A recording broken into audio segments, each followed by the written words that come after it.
Alrighty. You know you're supposed to give like a... The real professional streamers have like a 15-minute before they're actually streaming time. They play like a music. countdown. Yeah, they have a thing on, but we don't do that. Like We start... nice If there's no viewers in the first 30 seconds, then that's on them. too bad. So welcome to part 2 of 100% Garbage Reviews.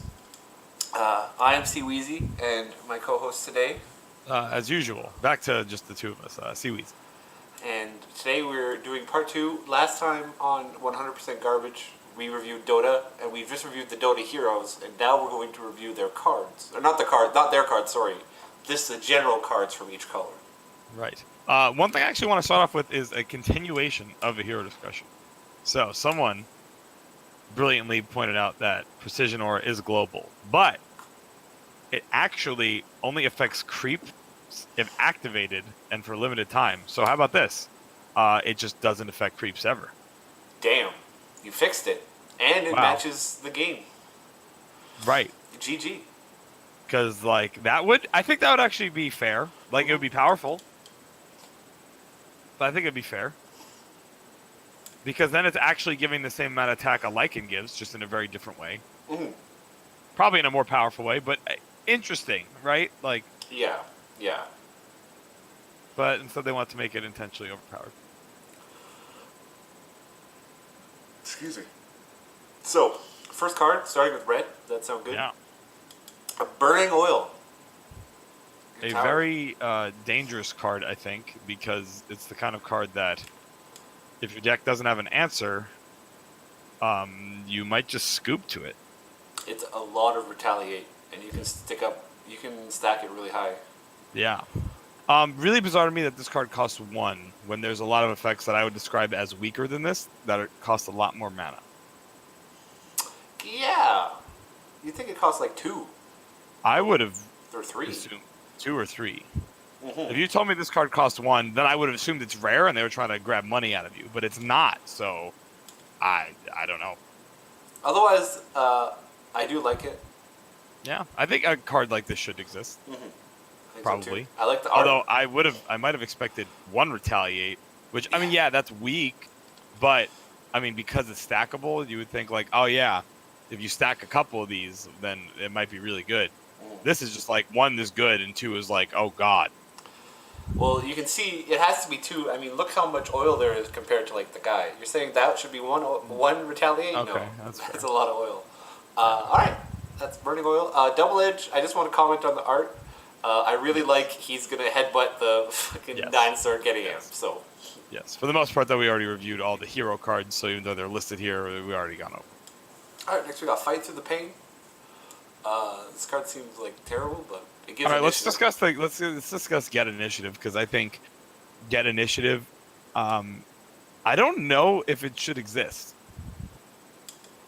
I feel like it's part of why you'd want it is because it's interesting to have dynamics within the initiative system, but I actually think the initiative system is super ultra interesting if nothing specially interacts with it. I feel actually like the Get Initiative cards become less interesting because they're free. Yeah, they're it's instead of doing a more violating the rules to be more interesting, I feel like they violate the rules to be less interesting, like you're saying. Mm-hmm. So, and it's also just kind of cheesy that you can, if you just happen to have one at the right place at the right time, you can just steal basically a game. But otherwise, the card is trash. So it's maybe in a very corner case, steal the game. Otherwise, card's trash. That's not great. If you get to dump a bunch of cards in an empty lane and then play this last to keep initiative, cool. Yeah. But otherwise, it's sad. Yeah. So it's just I don't really. I would, if the idea was they wanted cards that you're allowed to play multiple in a row, I think that's fine. But there should be no carryover, is my point. If they want to call it chain or something, and it lets you play another thing before they get their initiative back, that's fine. Or it could just be chain only cards. You can play this, and then you can play another chain card. or something. That would actually be even better because then it actually maybe allows you to have an idea of what you can play around. Like, okay, what if they have this chain? Like, Yeah, but that could instead be it's just interesting. I think it's just like a worse. Like their initiative system is cool, and this makes it worse.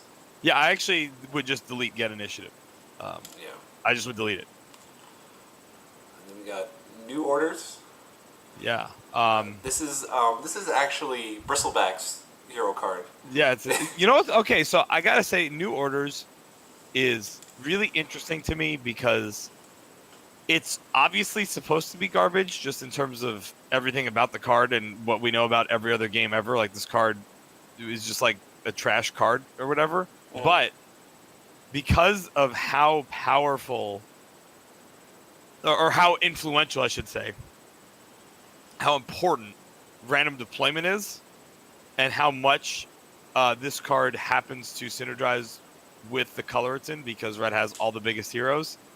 This card actually ends up being very good if you have any number of heroes in your deck from red. Yeah, I think it's nice that like the sort of synergy card, like it fits red's flavor and it works with red. So you're right that normally it's bad, but the ability to be good, I think, is nice for it. I just think it's interesting that because of their it's pretty much all down to their decision to take a core game mechanic and make it completely random. So then a card that strictly does nothing except counteract that randomness actually is very good in the right, at least in the right deck. Like, yeah, I wouldn't play it if you don't have Axe and Bristleback and maybe Ursa. But if you have Axe, Bristleback, or Ursa, I think you just jam these. Yeah, why not? Especially Bristleback. It's like, I actually believe you should play as many copies as you have if Bristleback's. Yeah, it's pretty brutal. Being able to snipe a hero, especially because you can get over and over, they just dodge you, you never get that armor. Not anymore. Or just like, I mean, just it's making use of the highest attack hero in the game. Yeah, exactly. Yeah, pointing 8 damage somewhere is pretty good. Next we have Poise to Strike. That's really not a card. All right, moving on. Is that hero even in the game? I don't even know what that is. I think that's one of the. I think that's one of the Spring the Trap centaurs, right? Okay. Bronze Legionnaire, just like a vanilla guy. So this card's interesting to compare to the black card that does the same thing, except it doesn't have 2 armor. Yeah. Yeah. So, I know Richard Garfield is a huge proponent of making it quote unquote obvious which colors do things better by giving strictly worse versions to other colors. I don't think I agree with that. I prefer if colors just didn't have things, I think. But yeah, I mean, if you're into that, I guess this makes sense. Otherwise, I like the design of this card. I think this card on its own is fine. I think it's just bizarre when compared to... Yeah, when he has Untested Grunt. Yeah. Because Untested Grunt, is, just so you guys, if you don't know, it's just a 4-2 with no 2 armor. Which, again, the idea is that red gets stronger units than black or whatever, or at least in some sense. I mean, they actually don't necessarily, but at least they get better cheap units or whatever. Or something. But either way, this card is fine. Probably should exist. Whatever. Alright, next we have Defensive Stance, which is like... Yeah, not a card. Yeah, it's like a way worse version of Fight Through the Pain. And that card is bad. Yeah. So this is way worse than that. Wow. Impressive. Now we have Heroic Resolve, which we play draft, so this is not something that can ever be played in draft, so we're going to have to speculate, I'd say.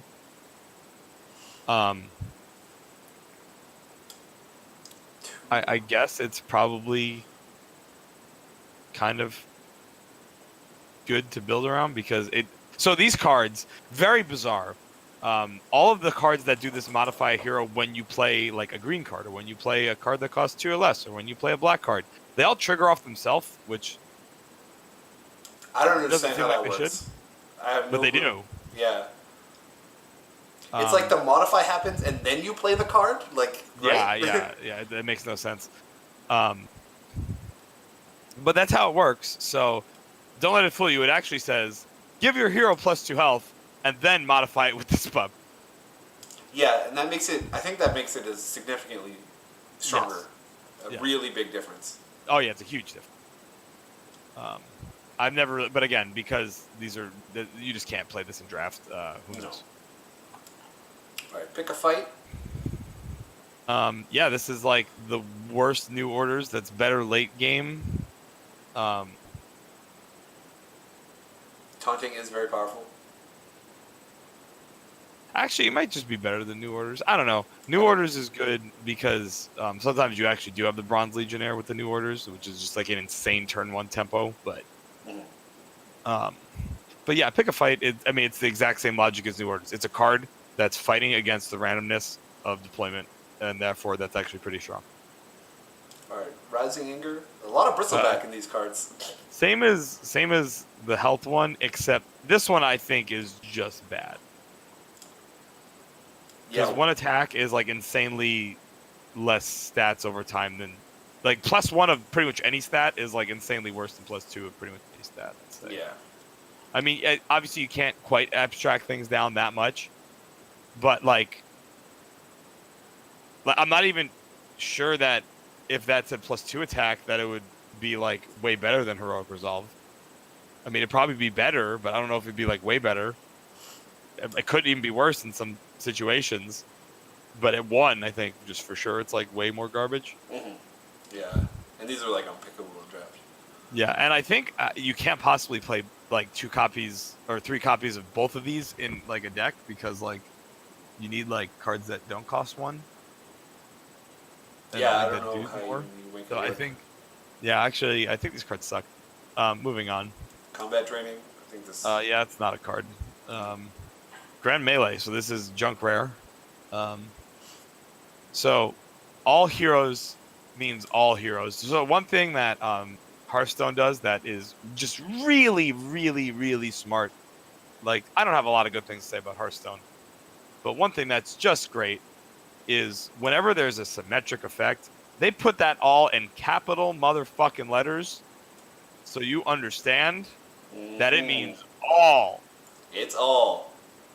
Very important. And that is very important because this card, I think, is... I'm not going to say it's flat out poorly templated, but I think it's extremely confusing to talk about allied heroes and then all heroes and then not have people get confused about it. Yeah, because I feel like when you see allied red hero first, then you'd automatically read allied every other time it says that. Or it's like all your heroes or something. Right, exactly. Yes. You put the word in there, and it should really emphasize that all heroes get to cleave. Yeah. Which makes this card super suck. Yeah, I can understand it being played in like some mono red deck where because your guys are so much bigger or whatever. But 2 cleave is just not a lot. No. Yeah, 2 cleave is kind of sad. So whatever. Yeah, the Cripplerino? Just some kind of like boring card. Whatever. It's fine. Mercenary Exiles. This one. I don't understand what's going on with this card. I feel like this card is like black in its feel. Like the art looks black.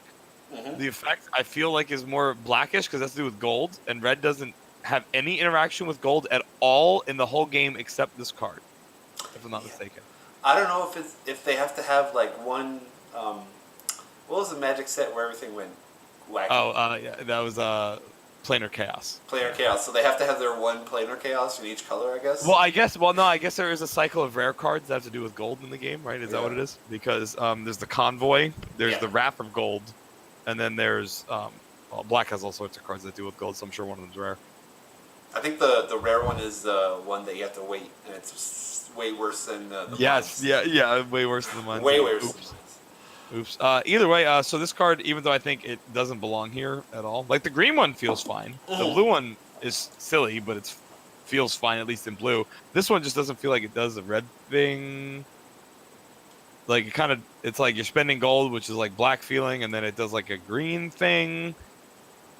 It's red. It's also really, really strong. Yeah, it's. Is it minimum 1? I don't actually know how the rounding works on that. Okay. Yeah, I think this is like an F. Yeah, it's design. Way out of here. It looks black. I agree. I don't really know what's going on. Yeah, I don't either. All right, now we have the paths, which all seem like they're garbage, but this one is like Yeah, random ally. Ooh. unbelievable garbage because. So if this said when you play a red card anywhere, modify a random ally with one attack, I think that would be bad, but like maybe. Because when you play a red card in that lane, like compare this to Rising Anger, which we said is like unplayably garbage. Mm-hmm. This is like worse than that by a lot. You really need to hit because you modify your hero with Rising Anger. You're modifying what you want, and this is gonna hit like creeps and shit. Yeah, the problem. So modify is a very bizarre mechanic where it persists through death. All modifications persist through death. So on heroes, modifying is insanely better because they come back with all their modifications. Which, I mean, I'm not saying that that's necessarily bad. It's weird, for sure. It's weird.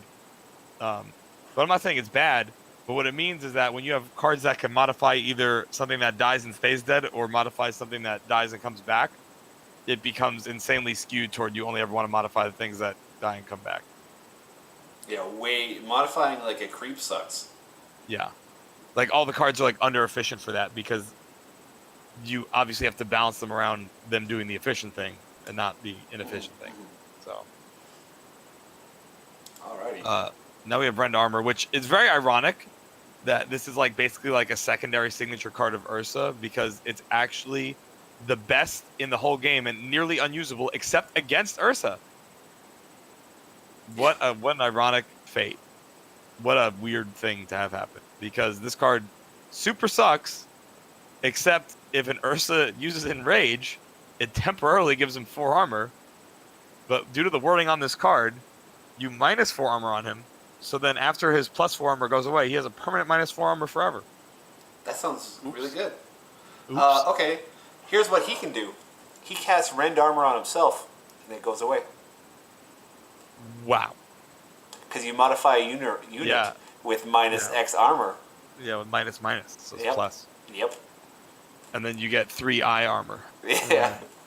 So, and then the opponent can play a true seeing spyglass to see through your imaginary armor. And yeah, so the card is Rend Armor.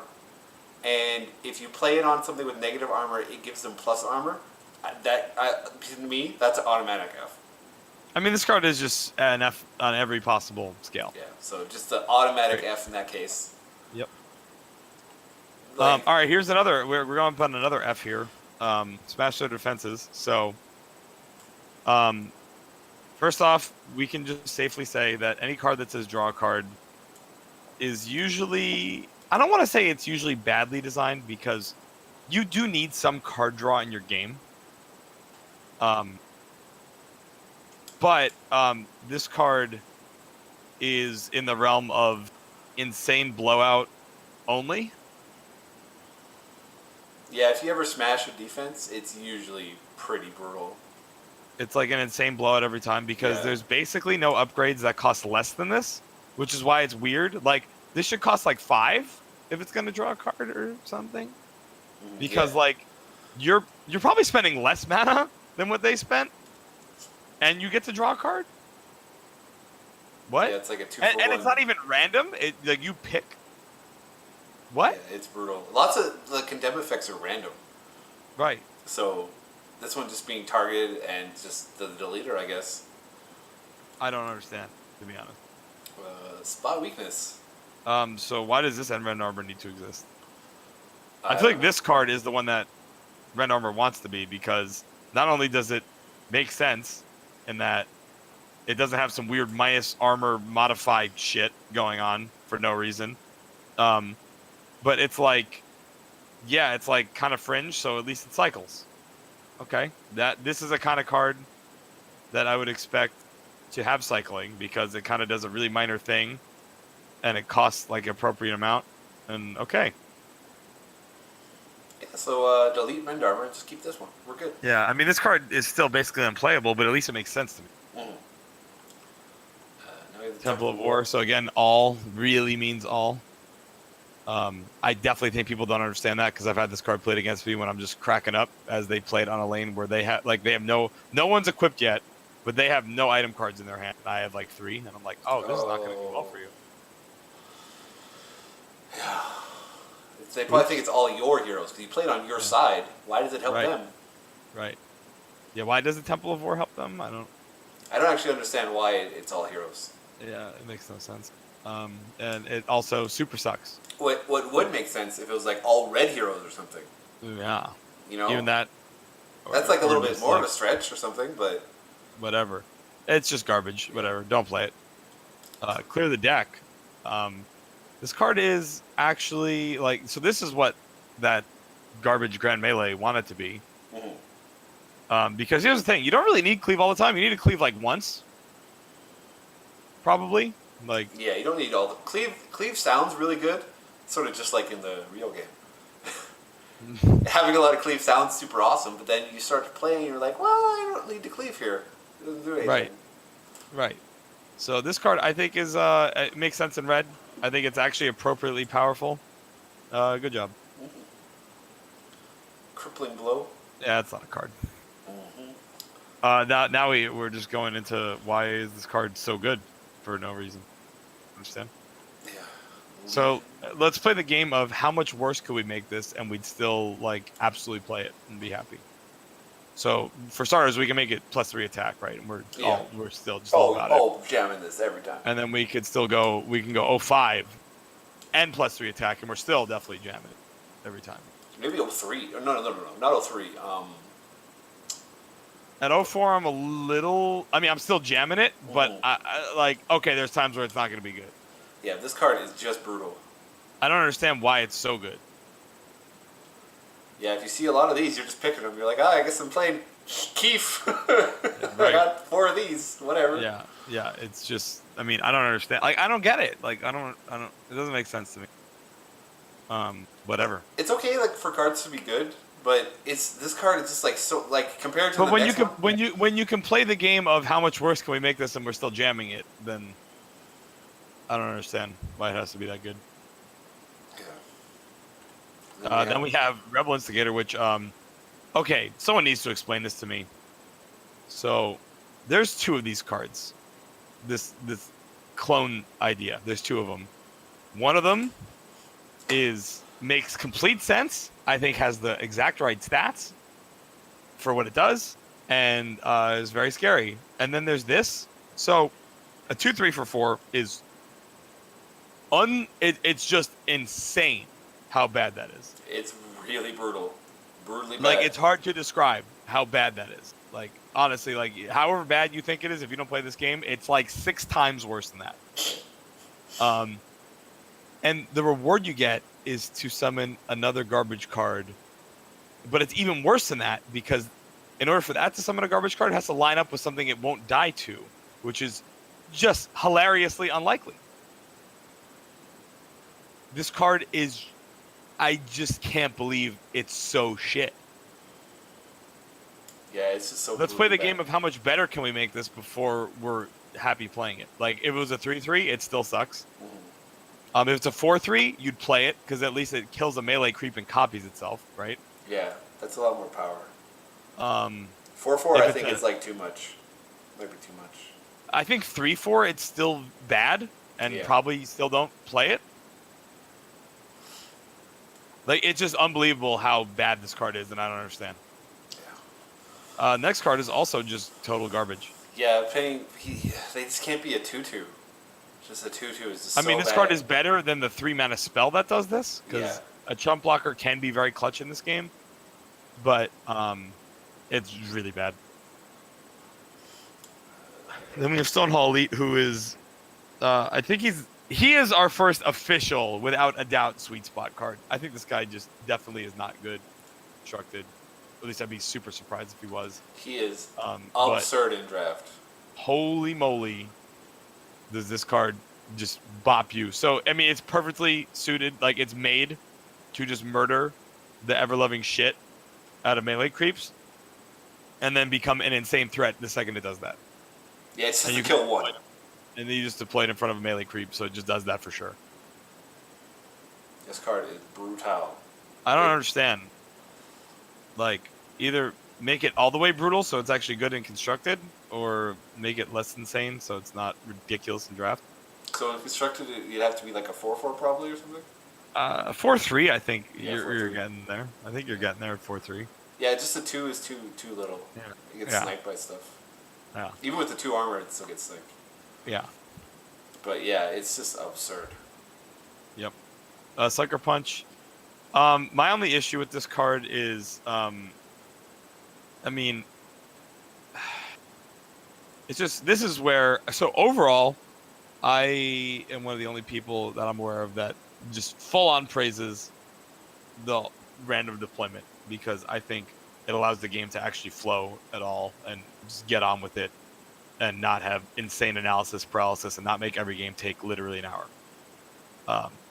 But I would not have designed this card because it's just so punishing to the RNG. Like, this card can do really powerful things, or it can be blank on all the turns you needed to do something. Yeah, not being able to ever sucker punch a hero is like. Or just when you need to, like. Yeah. Like, there's times where you have initiative going into a new round, and you're sending your hero to the first lane, your red hero to the first lane, and you have a whatever % chance to get your red hero lined up. And when it works, it's insane. Or, really funny, one time I actually won a game because my opponent got the normally good RNG of his hero being an empty column turning to my hero, but surprise, that actually means it's blocking it now. Oh no. Oops. Yeah. Or rather, they were turned at each other, I should specifically say. But yeah, that's, I don't know. It's also the whole idea of blocking in this game. I actually don't really love that wording, because you don't actually do blocking, and like I don't know. Yeah, because if that guy's turned into your hero, he's not blocking it. The creep still in front is. Right.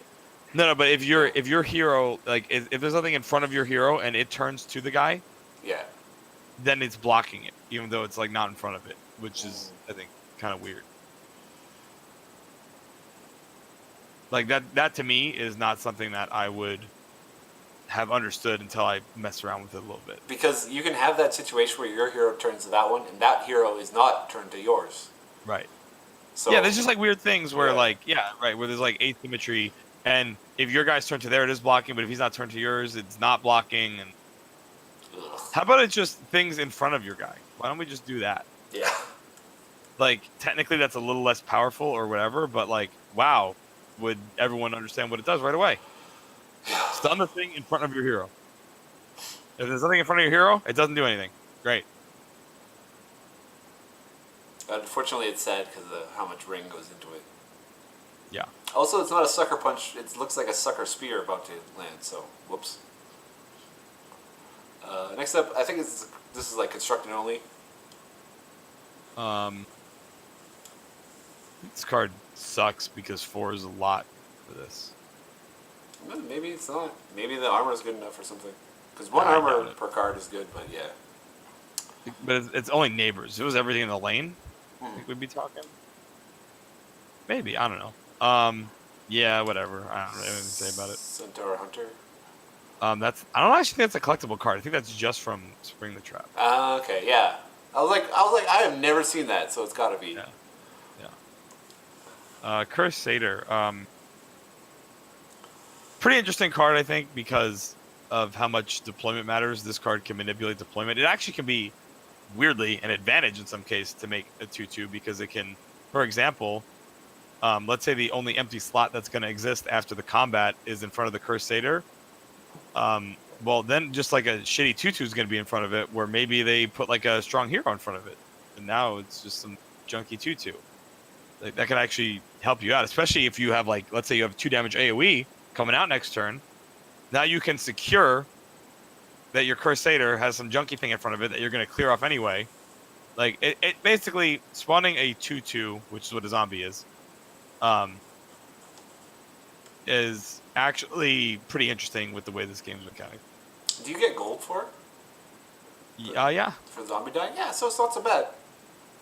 it's fine. It's a fine card. Mm. Also, even though it looks like the text makes it seem like you don't know what the card is, whenever you hover over it, it like immediately shows you what the zombie is. So. Yeah. Enough magic. Oh God. This card is brutal. I don't know about this one, man. Like, Yeah, in general. Yeah. So in general, just general principle, not being able to play stuff is pretty frustrating. And at least with like kill your stuff, most of the time there's a way you could have played around that. But there's a few cards like this. I'd say Coup de Grace and Drill Ranger Silence in particular. There's just nothing you can do. I feel like this card just like always blows me out, or I always like blow out the opponent. Like I know for sure they wanted to do something. There's nothing you could do, and like, you know, on some fundamental level, like I would never design this card because on some fundamental level, we're playing games to do stuff, and this card literally says don't do anything. Yeah.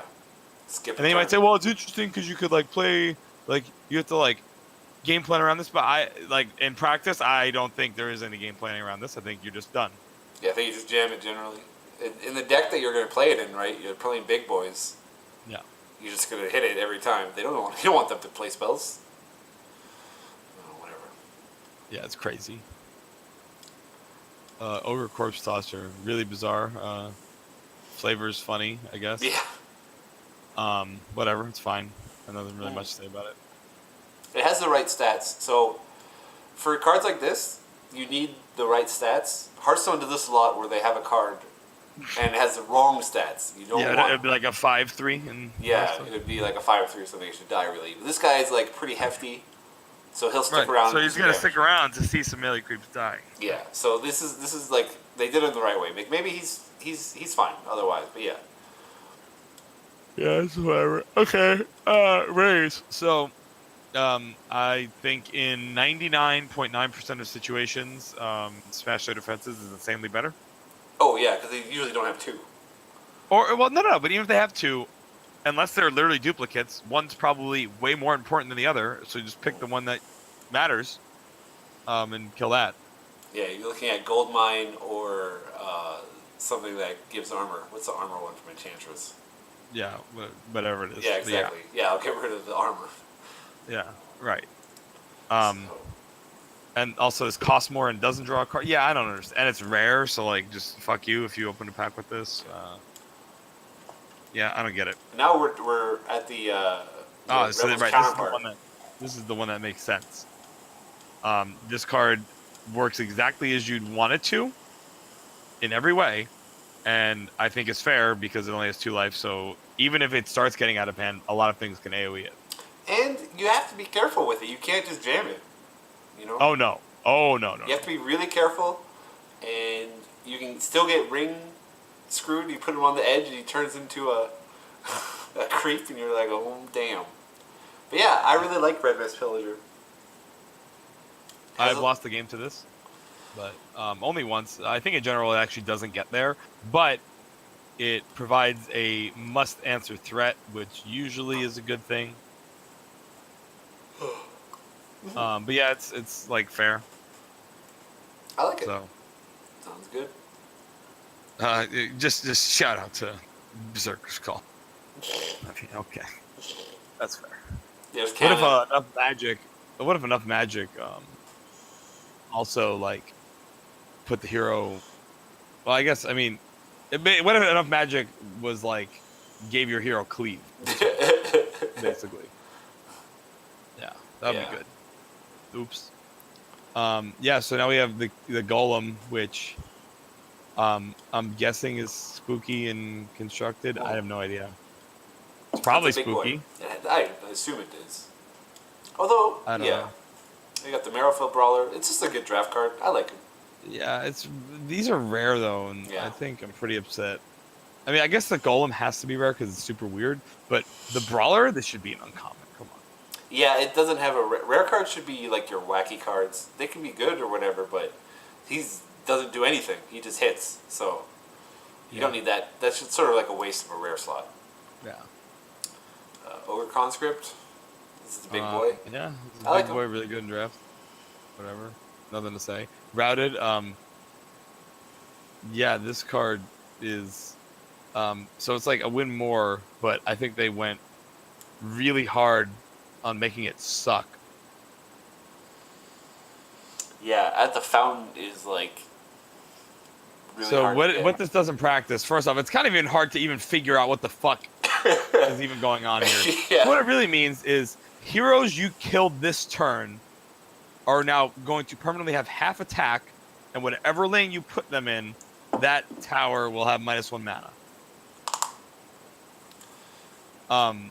The problem is it costs 6, so the minus mana effect basically sucks. And then minusing attack is not nearly as good as it sounds, and you'd have to. This would have to hit 3 heroes to like be worth playing, I think. And if you killed 3 of their heroes on turn 6 or later, you're destroying them. Like in one turn, I mean. You'd probably rather play like a minion or something. Or You'd rather play a Red Mist Pillager on that turn. Yeah, exactly. Or an Ogre Conscript or whatever. Something to beat down more. But yeah, this, I don't know about the route. It's really bad. Really bad. If it costs 3, it would be scary, but that would just lead to silly high rolls, I think. Mm-hmm. And it would still generally suck, I think. Yeah, lots of times the heroes coming out of the gate have low attack anyway. Or coming down on the river and whatever the other one is. So you could play it on turn 1, but then the other guys are like whatever. Right. Next up is Mox Arena. Yeah. Worth noting that again, a hero is just any hero. So one thing about upgrades that it's worth noting is that they all have this implicit text of "in this lane." And this is true of a lot of cards in this game. They have an implicit text of "in this lane," which it's not obvious. I don't. It's a little loosey goosey. In some cases, I think, I mean, in some cards, I think you could figure out or you'd assume it's this lane, but we're gonna see some other cards where you just really don't. You just don't really know what the fuck it does. Okay, so if you play this in lane 1, and the opponent Zeus does Thunder God's Wrath, and your heroes in lane 2 and 3 die, do you draw any? You don't draw any cards? I have no fucking clue. Maybe? I assume no. Yeah. I guess I would assume no too. I guess it's in this lane. Right. Doesn't say that on the card, I guess. I have no idea. So maybe, is this like the card lies to you? Draw a card after hero dies in this lane. Yeah. It's kind of like either way, it's going to lie to you because I imagine one of the two things is true. Either you don't draw cards there, or if you're in lane 3, like if now Zeus is in lane 3 and then casts it, and your hero in lane 1 dies, maybe the arena is like no longer active because you're not in that lane, so it died. Like, who knows? Yeah. Like, one of those two probably doesn't work, and who knows? It's very... it should just stay in this lane, dude. Yeah. Really. Spring the Trap, I just don't understand why this card has to be just so unbelievably brutal. Like, what? It's 2 4/8s, right? Yes, it's 2 4/8s. So blue is like all about putting minions in other lanes. Like that's like a huge part of their color pie. So the best put minions in other lane card is red. It is unbelievably brutal. Why is it red? When the whole mechanic belongs to blue? It's like the same with the gold shit. Like, so what's the best gold spending card? Oh, it's red. Wait, why? What? I don't get it. Very bizarre. Yeah. It's also rare, so it's just like if you get super lucky. Yeah, well. Oh, now we have another card. So what if Overrun was permanent because it's modified? Yeah, I hate Time of Triumph. It's stupid as fuck. It's so stupid to play against. They just play it and they just win. And you're just like, oh, well, that was fun. Yeah. And even if somehow they don't win right away, they're gonna win. Brutal. I don't like it's way too good. So if I was making this card, I would. What would I do? Even like, because one thing is like the armor is The brutal. armor is unreal.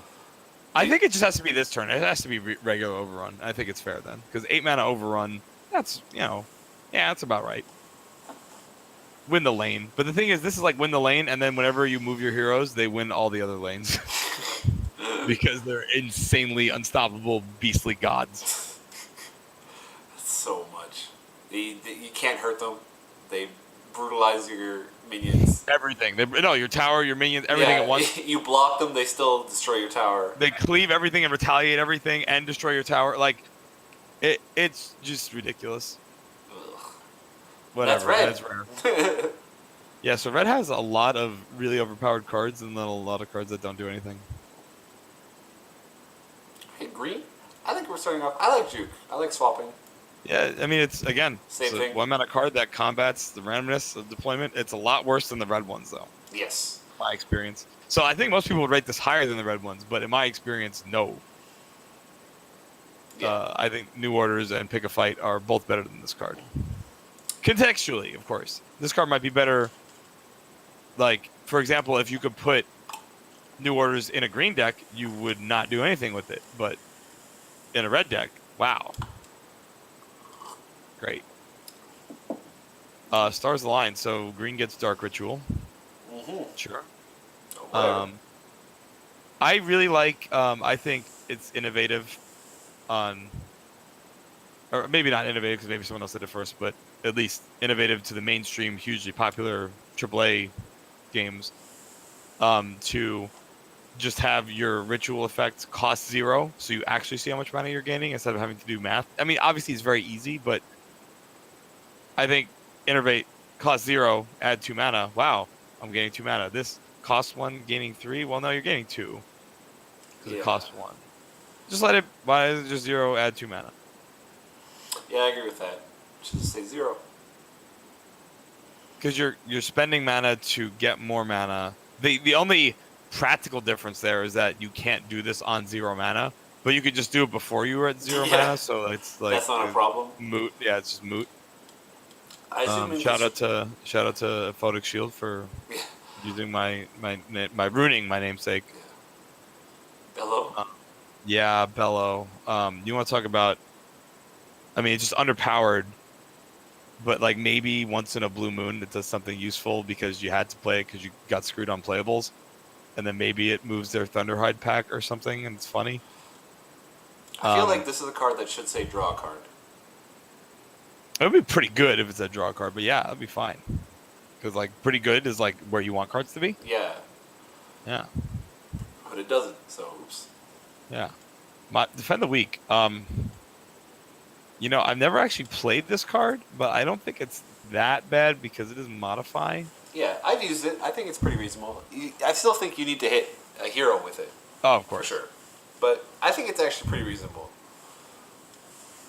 Yeah, whatever, it's fine. Mm-hmm. It just doesn't need to say unit; it could just say hero. Fine. Then we have. So this card, this is another global card. Global cards are pretty much all powerful because being global is insane. This is probably the weakest global card in the game. Oh, another thing. I actually have a problem with this, and we didn't mention it in the earlier upgrades. Upgrades are all global, and I don't understand why that was necessary, because all the good upgrades would be very good if they weren't global. Oh, yeah. Upgrades being global is, like, pretty nasty. I don't understand why that had to be the case. Like, they played with them, and they were like, oh, it feels wrong that I can't upgrade a different lane other than the one I'm fighting in. Like, I would actually assume the opposite. Mm-hmm. I would have assumed, like... I mean, I can't imagine they all started out being global, right? It'd be really weird to me if they all started out being global. But even, let's say they did. I think I'd playtest it once and be like, hey, it feels stupid that you can upgrade lanes other than the one you're in. I feel like that'd be one of the first things I said as, like, a tester. Right? Am I crazy? What the fuck is Axe? No, I think even before that, I'd be like, hey, why can I upgrade lanes that I'm not in? That's weird. Maybe they felt upgrades would not be good enough, but I feel like That's not true. no. We'll find out the good upgrade soon, but yeah. There's plenty of them, but Yeah. they're all coming up. The But Martyr. yeah, so yeah, whatever. The martyr, yeah, this is a nice little guy. So again, modify meaning that so it modifies like your melee creep to like kind of do nothing different, and then it modifies your hero to be way better for the rest of the game. Oh, Yeah, it's pretty cool. You still have to like put him in the right place so he dies, and you have to choose yeah, the right time so he gets the yeah, max value and stuff. So I like him. yeah. It's a good card. Uh, Avernus Blessing. So the slightly less garbage version of the garbage red card, but it's still garbage. yeah, and then it's right after you find the Oh, Mist of surprise! Avernus. So Oof. one of these, both costing 3. I mean, this is again just a fuck you to the players because they just want to put garbage in your pack. Yeah. Because the fact that this costs 3, like, so first off, let's get this right. If you have this on the flop, you just put this in any other lane that hasn't had the action phase yet, and you're immediately going to have as much, if not more value than Avernus Blessing, and it does it every turn the whole game. Yeah, it's just absurdly brutal. How does this cost 3? This card, I think, is one of the biggest offenders of this whole global upgrade thing because it cheats its downside, which is that it doesn't do anything the turn you play it, because it does, because you just put it to the right. Yeah, or wherever. Yeah, doesn't matter. But I mean, if you put it to the right, then it cheats its own only downside, which is that it doesn't do anything the turn you play it. Yeah, so I don't get it. yeah, it's brutal. And then you have this card, Path to the Dreamer, which kind of ruins the whole global upgrade thing because you need green heroes in the lane it's in for it to do anything. Yes. So you have to be in the lane, like, so it actually like doesn't really get a, like it. And unsurprisingly, this card basically sucks because it doesn't do the thing that makes upgrades ridiculous, which is let you play them anywhere for total value. I also feel like it just doesn't do enough on its own. I mean, giving you Tower 3 regen, I think part of the problem there is that towers can't overheal. I think this could actually be more spooky if they could overheal, but as far as I know, they can't. No, I guess maybe I don't think they can. If they could, this card might be really annoying if you get 2 up and then just really focus on those 2 lanes. It could be really hard to... Because, I mean, 3 regen is a lot because regen means that, like, on a turn where you're not hitting anything, like, it's just gaining, like, 9 life or whatever. That's, you know... All right. I mean, it could be a lot, but yeah, it sucks. As is. Okay, we got the Rebel Decoy. Yeah, so, surprise, a card that fights against the randomness of deployment, really, really, really strong. Mm-hmm. Well, like Juke, And seems nice. he is way better than Juke because he can go a lot farther, Mm-hmm. and he does it every turn until he dies. Great. He's cool. That's part of a card, so don't worry about it. Yeah, I don't know why it's there. Then we have another just unbelievable blowout global card. Yeah, unbelievable. It So should. I don't get why it's global. Modify? Why is it modify? Because it just so if you hit 2 heroes or 3 heroes with this, they're all just gigantic forever. Yeah, they're big boys. Even like the creeps too. Like some of the creeps are like hard to kill, and like if you hit like a big creep or whatever, it's just yeah. I don't know. It's crazy, and I don't understand why it has to be so good. Then we have this card is just a joke. Yeah, I don't really. So I think this card is the #1 abuser of upgrades being global, because the fact that you could put this in a spot where it's guaranteed to immediately draw a card means that the card has no downside and is just insane upside and is just incredibly good, and you just play it in every deck that plays green. I think 3 copies. Oh yeah. Just because so often in the game you're gonna take 2 like chip damage Yeah. to your tower, and if your chip damage something gives you cards, holy shit. Yeah. You're gonna blow But up. again, the fact that you can immediately get a refund on your card investment with basically no risk because you can put this wherever it's going to immediately work. Like if you had to put this in the lane with the green hero that's active, then maybe it doesn't do anything right now. So it's like, do you spend it? Do you wait till it will do something? Like, there's tension. Here it's like, oh, cool, there's a green hero on the first lane. I'm just going to slam it in whatever lane it works in, and I'm just winning immediately. GG. Thanks for trying. Yeah. Like, it just, I don't, how is that even interesting? It actually would be interesting if it wasn't global. Then you'd have to like try and think a bit more. Yeah. This is just the only slam. Yeah. Turn one. And maybe it wouldn't even necessarily be good because, like, wow, what if, like, because green is, like, kind of good at, like, stalling lanes and, like, having wide boards. They're the best at having wide boards. So I'd be like, oh, maybe I don't really even, like, is this even good? Like, I mean, it might be okay. But instead, it's insanely brutal and you just always play it all the time. Yeah. And it's one of the biggest bombs in draft, which a car like that should not be one of the biggest bombs in draft. It's stupid. An upgrade, yeah. But, like, it's just like a draw free cards the whole game. Like, yeah, no. Now let's compare these two cards. Yeah, oops. They cost the same. Okay, we're actually going to get to another thing which somehow we haven't mentioned yet.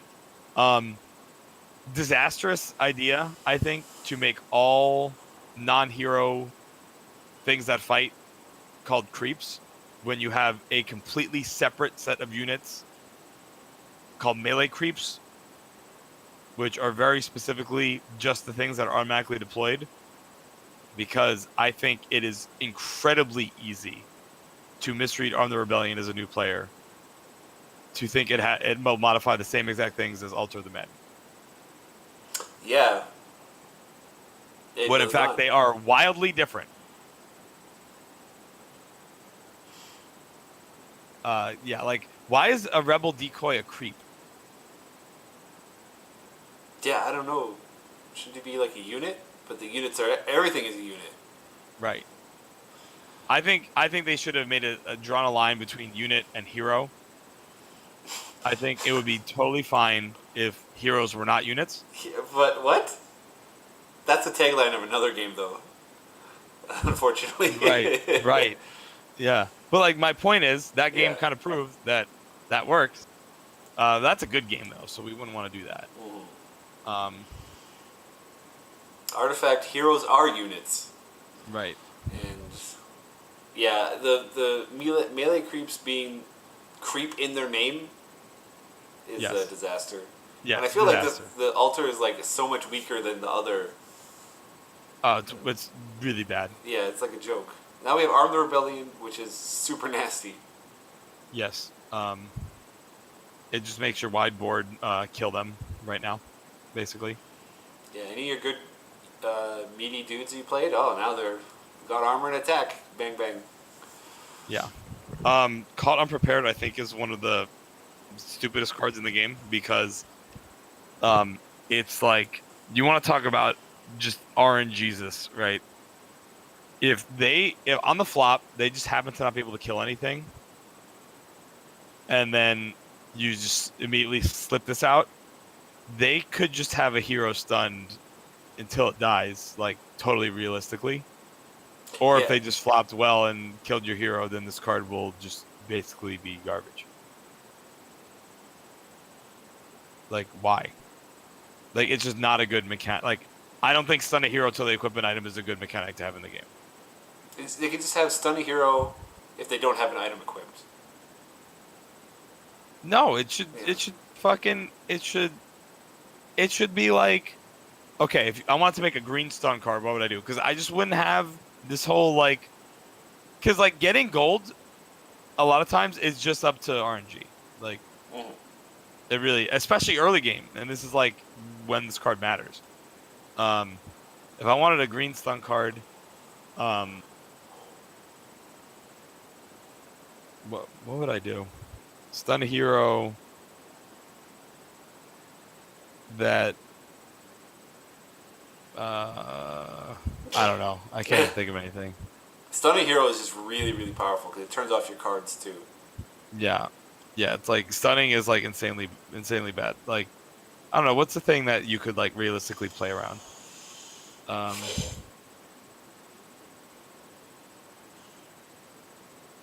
Maybe, like, stun a hero till tell their tower has 0 mana. Like you have to like play shit into the lane in order to get rid of it. I don't know. You can't play cards while stunned. That's why. Right. Well, yeah, right. The idea there would be like you have to bring another hero there and do it. I think that would even be harder, almost. It might be. It might be. It might be too hard to exactly run out of mana. I don't know. I'm just trying to think of something that keeps the flavor vaguely. But I don't know. In practice, here's what this card does: nothing or completely fucks a lane and is no fun. Yeah, sounds like it. Cleansing Rite.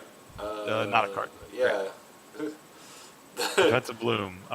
Really synergistic. I think it's well designed because it's not inherently very good, but it's very synergistic. You usually want it. Yeah, it's pretty cool. Good with Arm the Rebellion. I'll tell you that much. Right. Go with a lot of green heroes. Go with a lot of stuff.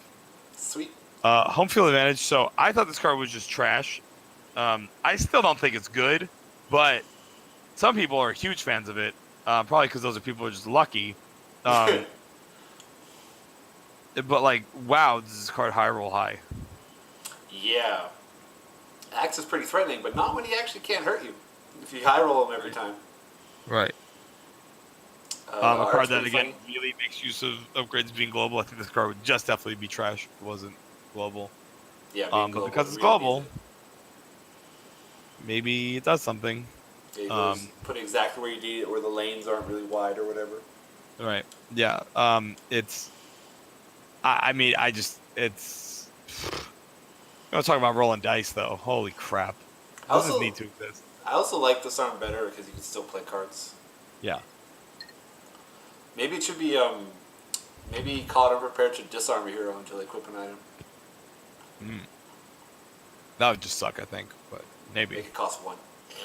Yeah. I got the Rampaging Hellbear. Why is this so shit? I have no clue. A rare? Is that like the rare's the shit? Why is it not like at 2/4?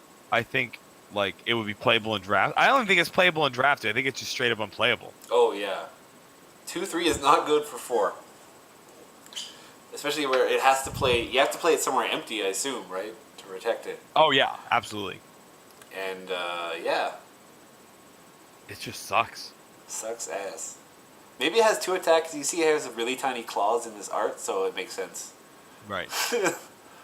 He's not really rampaging. No. He's more getting up and stretching. Restoration effort. I mean, it's intentionally terrible because it's the joy of learning that's bad. Right. Perfect. Satyr Duelist. Yeah, this is like, why is this way better than Rampaging Owlbear? Yeah. Let's compare. One has 5 life. You wouldn't like. Okay. Did Garfield try to do this to throw us off the scent of that he made all the best cards rare? He was like, "Well, look, this one's just way worse than the common." No, motherfucker, we see right through you. Yeah, they did the exact same thing. Except the Duelist is way better, and maybe he could block or something for you. Right, but we see right through you, Garfield. We know you made all the actual important cards rare. Don't give me that. Because these cards aren't important either way. All right, the more green ramp. Green likes to ramp. Wow, so Favor would be like a totally playable card if it was only in your lane, but it's in any lane, so it's just really, really fucking good. Oh yeah, you spend your mana here to get 6 elsewhere. Granted, I don't really know what the pulse of random players is, but just based on the initial tier list that I helped use when I literally first started playing the game, I think this card's way underrated on those. Card is extremely good. It gives you a lot of mana. Selfish Cleric. I think it's an interesting design. I think it's fair. So yeah, it's a fair card. Cool. It's fun to play, and his voice lines are funny. Yeah, he's good. He's a funny guy. So I have the Blacksmith, who's a lot better than his brother in red, but he still sucks. Oh yeah. He's a lot better though, because I'd much rather have a permanent 1 armor than permanent 2 attack. Because that's just way more useful. 1 armor is very powerful. Yeah. Soul of Spring. Oh yeah, this is fair. Oh my god. Okay, so first off, why does this steal the thunder of Omni Knight so much? Like, it's way too similar to what he does. It's more concentrated on the hero and its neighbors rather than everything in the lane. But I actually think that makes it more powerful. which is stupid. Why is it more powerful than his card? But like this card's ridiculous specifically because of the bizarre, baffling text that it works on its own cast. Yeah, that's a real nasty. I have no clue why it works. Like, here's the thing: when I first read this card, I actually thought it was bad because I didn't understand that at all. I was like, oh, you have to like wait a turn, like you have to play this to do nothing, and then you get a good effect. I'm like, generally, even though it's a very good effect, I'm like, that's not really worth it. And then someone played it against me. I'm like, wait, what? Excuse me? Oh, this is the best card in the game, and it actually pretty much is. It's one of the best cards in the game. Great. Yeah, it's absurdly brutal, and it's a rare. There's Garfield again. Oh, there you go. Wow. He's you thought that last rare sucked, huh? Tricked you again. Steel strength. So yeah, really surprisingly few combat tricks in this game. Like combat tricks being like, mess with their guy and make your guy stronger, like with like stats. And it turns out this one is incredibly good. Yep. And this one you can play the game like a lot of these cards of we could just make it worse and you still run it every single time. Oh yeah, especially because how flexible it is. Yeah, it's any unit. Yeah, it's anything. Should be global. Ridiculously good. Ridiculously good card. Oh, now we have this is. You wanted to roll dice? I think this card actually will eventually make me quit the game if I don't just quit of other reasons. I mean, I'm not even kidding. I have a witness because I played against my friend. He put this down, and his fucking Treant Protector lived 9 times in a row. No. 9. I honestly thought the card was bugged. I think at some point I lost 10 coin flips in a row across various cards. Let's see. Hold on. What's the chance of getting 9 tails in a row?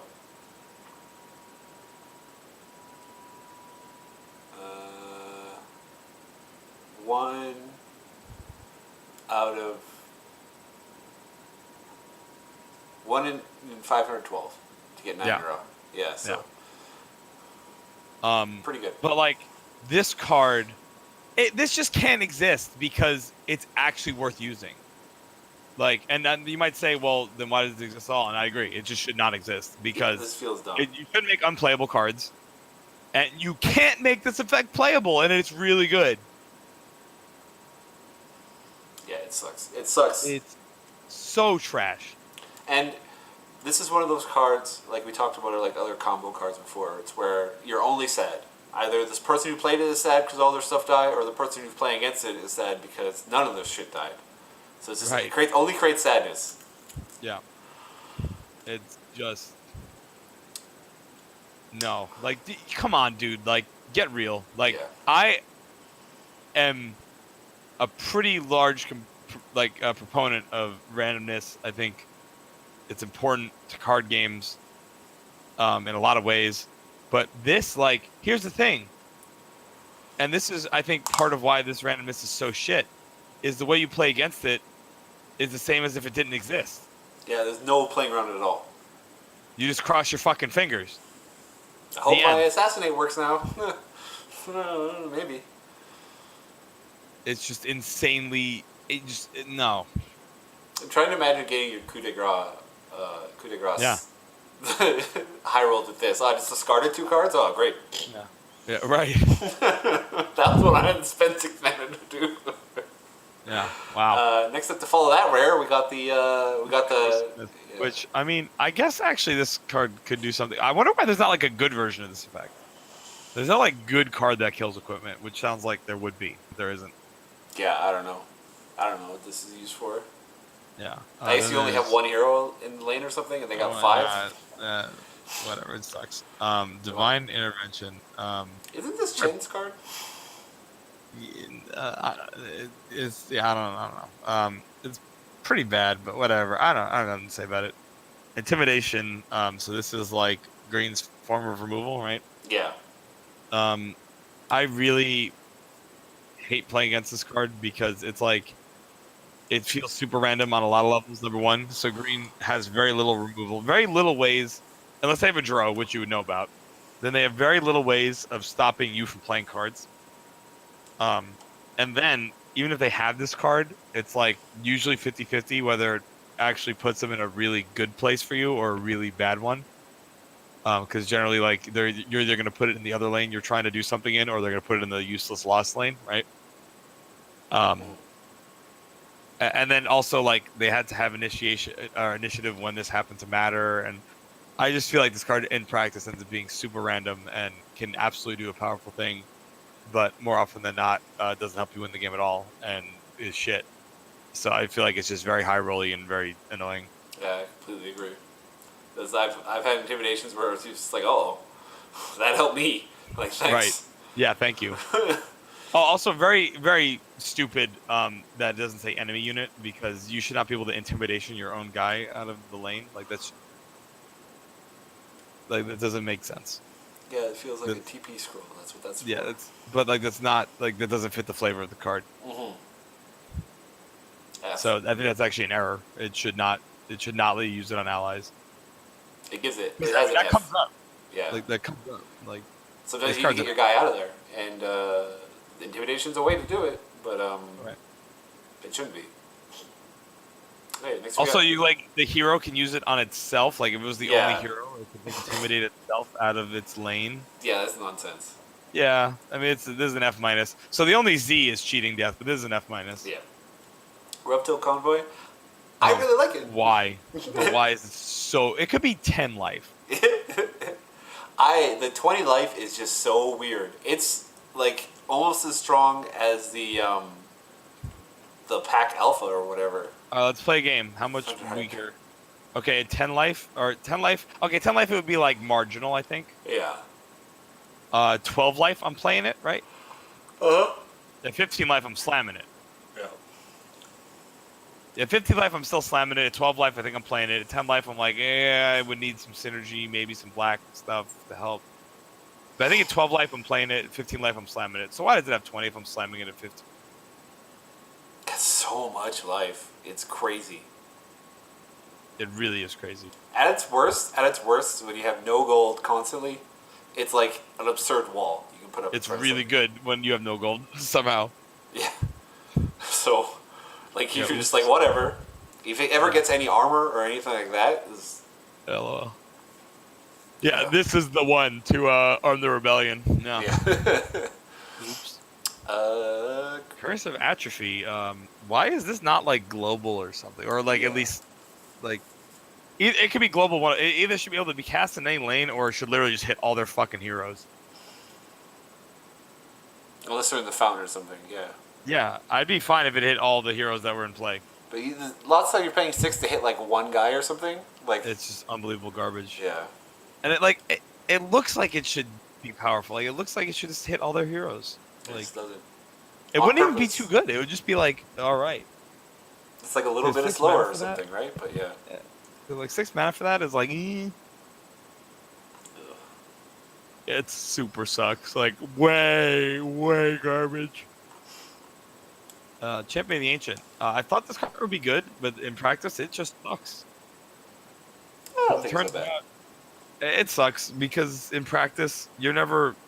The time where this would be good is in the lane you've already lost, because turn 7 or what I call turn 7 mana turn, right? Turn 4. Yeah. Like generally the lane that this would be good in is already unsalvageable. Like, that's what I found. All right. Divine Purpose, I don't think is good. I really don't like the modify unit with damage immunity thing, because for 7 mana, you should really just get the whole caboodle. It should be untargetable, unkillable, unmovable. Like, you should just get everything you want, not just damage immunity. Because you're spending 7 to do nothing. Yeah, there's too much stuff that can just fuck with your hero. Silence it, intimidate it, fucking stun it. Yep. Coup de grace it, whatever you want. Like, pick your point. Like, this almost does nothing for 7. Yeah, it's brutal. That's why the that 5 mana one, Divine Intervention, is like a lot better than this one, I think. Yes. Oh, it's the same. Okay. Rose Leaf Rejuvenator. Yeah, I find that this card, just like Champion of the Ancient, like it doesn't really. I mean, it's better than Champion of the Ancient for Yeah. sure, but um, it still doesn't really do what you want. I don't think. Like I've actually never seen the heal your tower for 7 actually help edit the outcome of a game. Never seen it once. 0 times. Yeah, it's you always wish to have like a better minion, and at 1 mana more, you have way better minions coming out. So yeah, we have 2 of the best cards in the whole game actually. Yeah, Emissary is just, I mean, it's hilarious. It's crazy, It's Like look. See, here's the thing. So it says active 1. So they have 1 turn cooldown. No, no no. cooldown. So you think, oh, so she's like a 110? That's kind of bad. Oh, no. She's a 312 that busts everything when she comes down. She is absurd. Completely off the rails. Absurdly crazy. Off the rails. 2 armor? Why? Yeah, just off the rails. Why does she have 2 armor? Yeah, this card. Also, yeah, I think active 1 should just say active Yeah. or something. Because there is no cooldown. Like when you see like a clock-ish looking symbol and a 1, you think, oh, there's a clock for 1 turn. No, no cooldown. And then we have the next best minion in the game. I didn't actually know this was a common. I have no idea why this is a common when it's one of the best cards in the game. It's so brutal. It's very rare that I'm going to complain that a common is the best card, but like it's so good in draft that like why do you want it all over? It's so good. Yeah, that's Siege 6. Siege 6. Siege 6 is ridiculous. Why is he? So they should switch this with the Thunderhide Alpha. Alpha Yes. can be common. Yeah, Thunderhide Alpha, in my experience, like, okay, look, I'm not saying it can't do anything, No. but I think you would need synergies in your deck. Like, you would need, like, Rebel Decoys and Jukes and things of this nature to even make it worth playing. Yeah, having it be chump blocked by a creep every turn or something, or Yeah. First off, getting 9 mana, you need ramp, realistically. That's fine, you can have ramp. Like, there's a lot of good ramp cards, that's fine. Or there's not a lot of good ramp cards, but the ramp cards are generally very good, and you'd always want to play them. So that's fine. But then, like, the fact that this guy has no abilities, like, at all, like, shouldn't he have, like, Siege? some sort of protection? No, okay, if you want his weakness to be he can get chump blocked, okay. But shouldn't he have, like, can't be targeted or something? Or, like, shouldn't he have some kind of upside to help him get his job done? Yeah, if you slay this guy, you're just laughing all the way. Yeah, I have. Or we just, like, New Orders and Cunning plan him and pick a fight him to death and just never does anything. Yeah. The Thunderhide pack is brutal, and the Alpha is like, you think, Like, oh, the he's gonna Thunderhide be better. pack, he's better at winning the game, and he's cheaper, and he's common.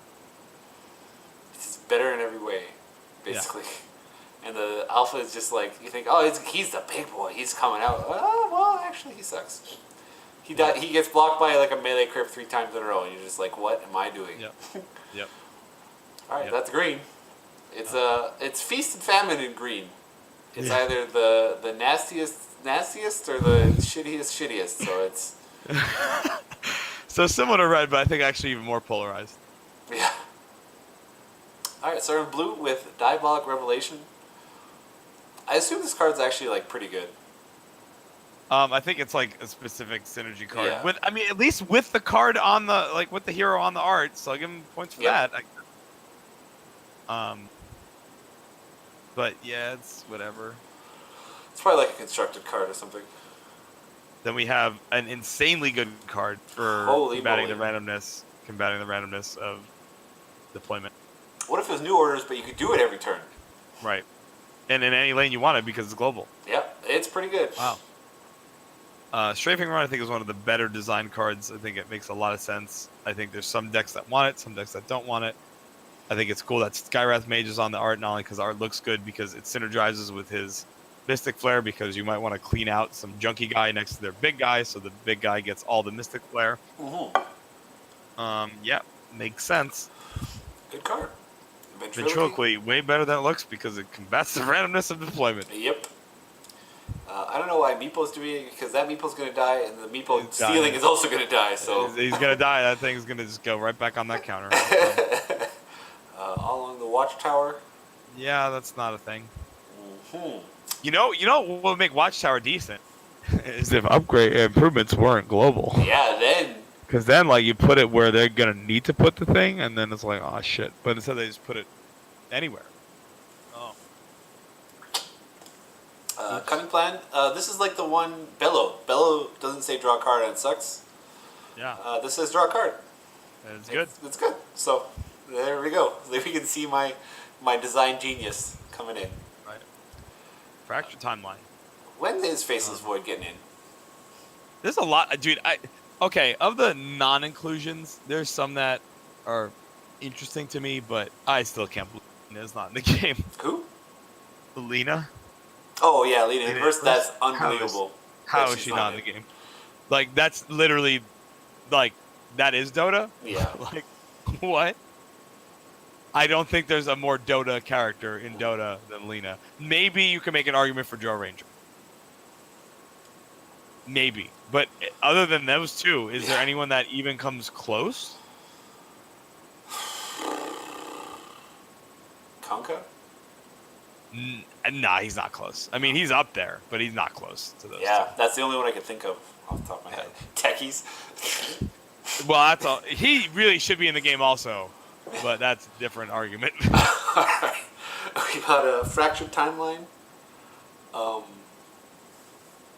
Yeah, whatever. Yeah. You ain't... Lightning Strike. This is. I won a game with that yesterday. Nice. Yeah, in draft, because I had no playables, and I was like, you know what? Fuck it. Otherwise, I assume this is like a constructed deck only type of thing. Yeah. Not good in draft. It's not good in draft, but, you know, it's better than... Of the unplayable tier of cards, it's at the top of the unplayable. Yeah, it can sneak in a tower kill or something. Relentless Zombie.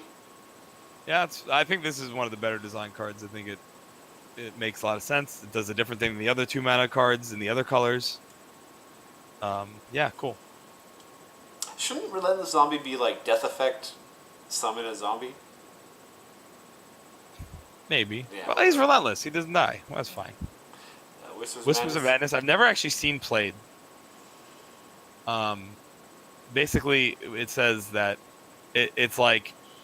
It's basically enough magic if they only have one hero in the lane, right?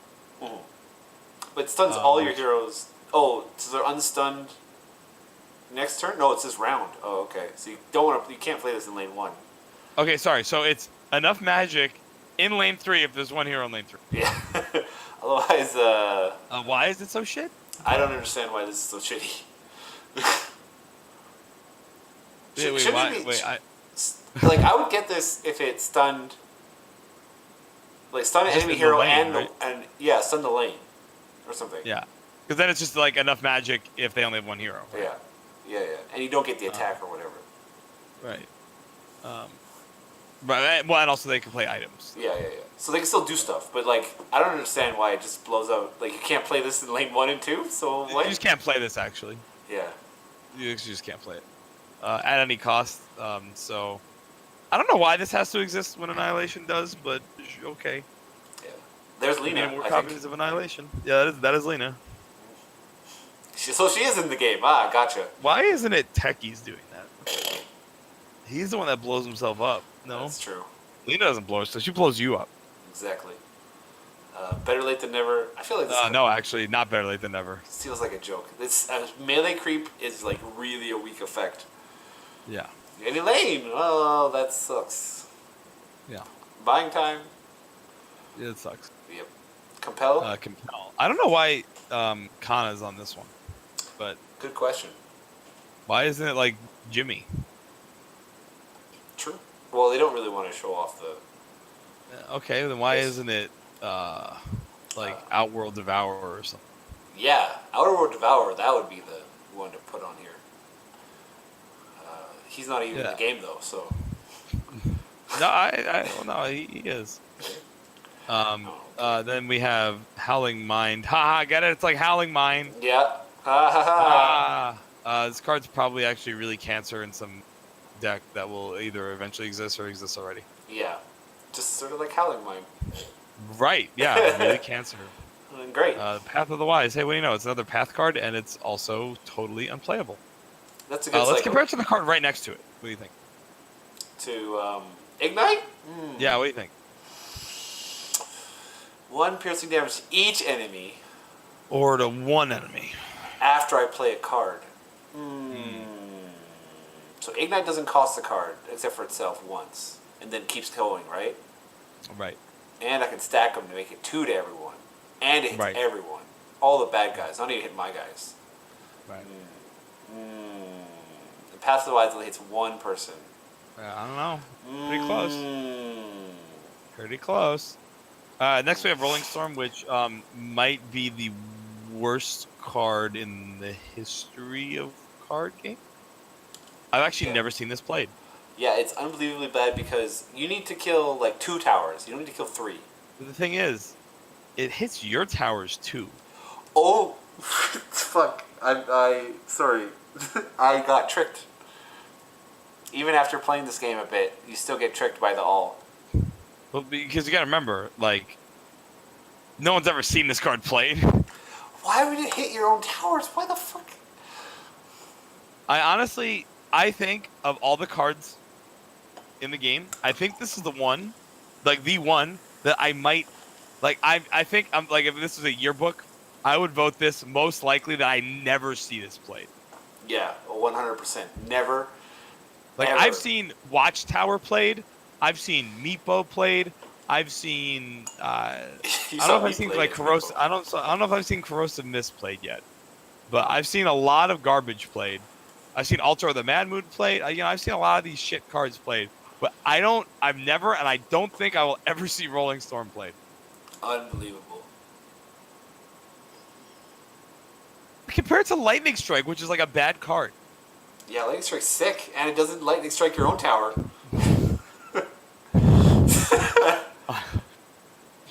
Tower Barrage, yeah, it's like, this is what you'd expect. I'd expect this at 3, not at any cost. Like, at any cost is weird and shouldn't cost 3, but... Tower Barrage, sweet. Yeah, Wrath of Gold. I get it, it's the blue gold card, and it's like Wrath of God. Yeah. Except it's like... I don't think it's good. I mean, just play at any cost, right? Yeah, wouldn't that be way better? And you don't have to spend your gold, which you desperately need on items. Yeah, gold's like important. Okay, now we have what I'm calling my most underrated card in the whole game. This is the one I underrated the most. At least, if we exempt not understanding mechanics. Like, I didn't understand how Solar Spring worked. Things like that. Ignoring that, when I comprehended the fact and just underrated. And one for me is actually like, it's high rolly, so it's not always good, but it's actually really nasty in way more games than I thought it would be. Yeah, I can see if you get like a really strong item, you get more. But the thing is, like, it just has to be anyone plays the item you want. Like, oh yeah. You can steal their item. Like, yeah, like, so they put Blink Dagger, and like then they're gonna blink, and you're like, okay, I got Blink Dagger, and then they blink, and you're like, cool, now I'll blink too. Remember, items cost 0 mana, and you just play them right away. So this gets immediate value. Yes, and people think, oh well, it's a random item, so it's like gonna. It's so rare for heroes to have multiple equipment on. Like, almost never happens. At least not like in such a fashion where you wouldn't have time to play something you wanted. Mm-hmm. You play this pretty early. It's super rare. Yeah, it's super rare. But like, yeah, I just had a game where I just like got an early Ring of Tarrasque, and I just M1 for meat, and then I just steamrolled them. Okay. Rip. Turns out 4 mana for modify your hero with +6 life and 4 regen is a good card. Yeah. Next up is this card. I mean, it's not. This went way down on my draft tier list, so I actually don't pick this ever, pretty much. And I try to even avoid playing it. I just don't think it's worth the card in draft. But holy moly, you want to talk about cards that are gonna do just silly nonsense in Constructed? Yeah, no one's gonna like this card. Well, except the person using it, they're just gonna, here comes the combo. Yeah. Like, what? Like, it's so crazy. It's absurd, yeah. I understand why it's bad in draft, because, like, you might not even Spending a have... card Yeah. to never get value, yeah. But in constructed, your deck would be all about this, I assume. Yeah. So... Yeah. Arcane Assault just shouldn't exist. Great. Yeah. Delete it. Dimensional Portal. Yeah, so this, Blue's theme is they get all the creeps for whatever reason. This card's really fucking strong. Extremely strong. Compared to the one that costs 3 and you get 1. And you get 1. Yeah. Spend 4 and you get 3. Wow, that's way better. Wow. That's... I know what I'm getting when I go to Taco Bell. Fog of War. This card's unbelievable trash. So let's compare this to any of the AoE damage effects. Oh, right. It's insanely worse than all of them. By miles. Yeah. Okay, I don't understand why it exists. Foresight, I think it's properly costed a 4. Yep. Very strong. Sounds good.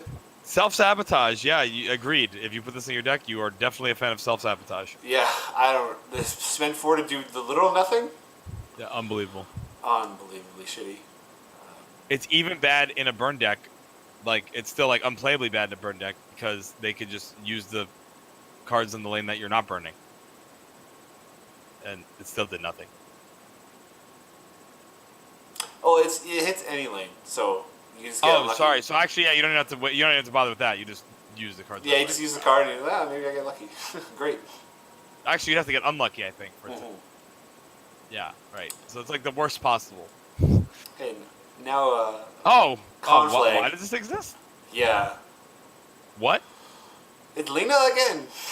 I remember when I saw this card, I didn't really understand. Because, like, I saw Ignite, and I was like, wow, that's really good. And then I saw this, I'm like, what? Like, what the fuck? And then I saw March of the Machines, like, wow, that's really good. And then I saw this, I'm like, what? Yeah. Yeah, this one is, Conflag is nasty. I don't, like, what?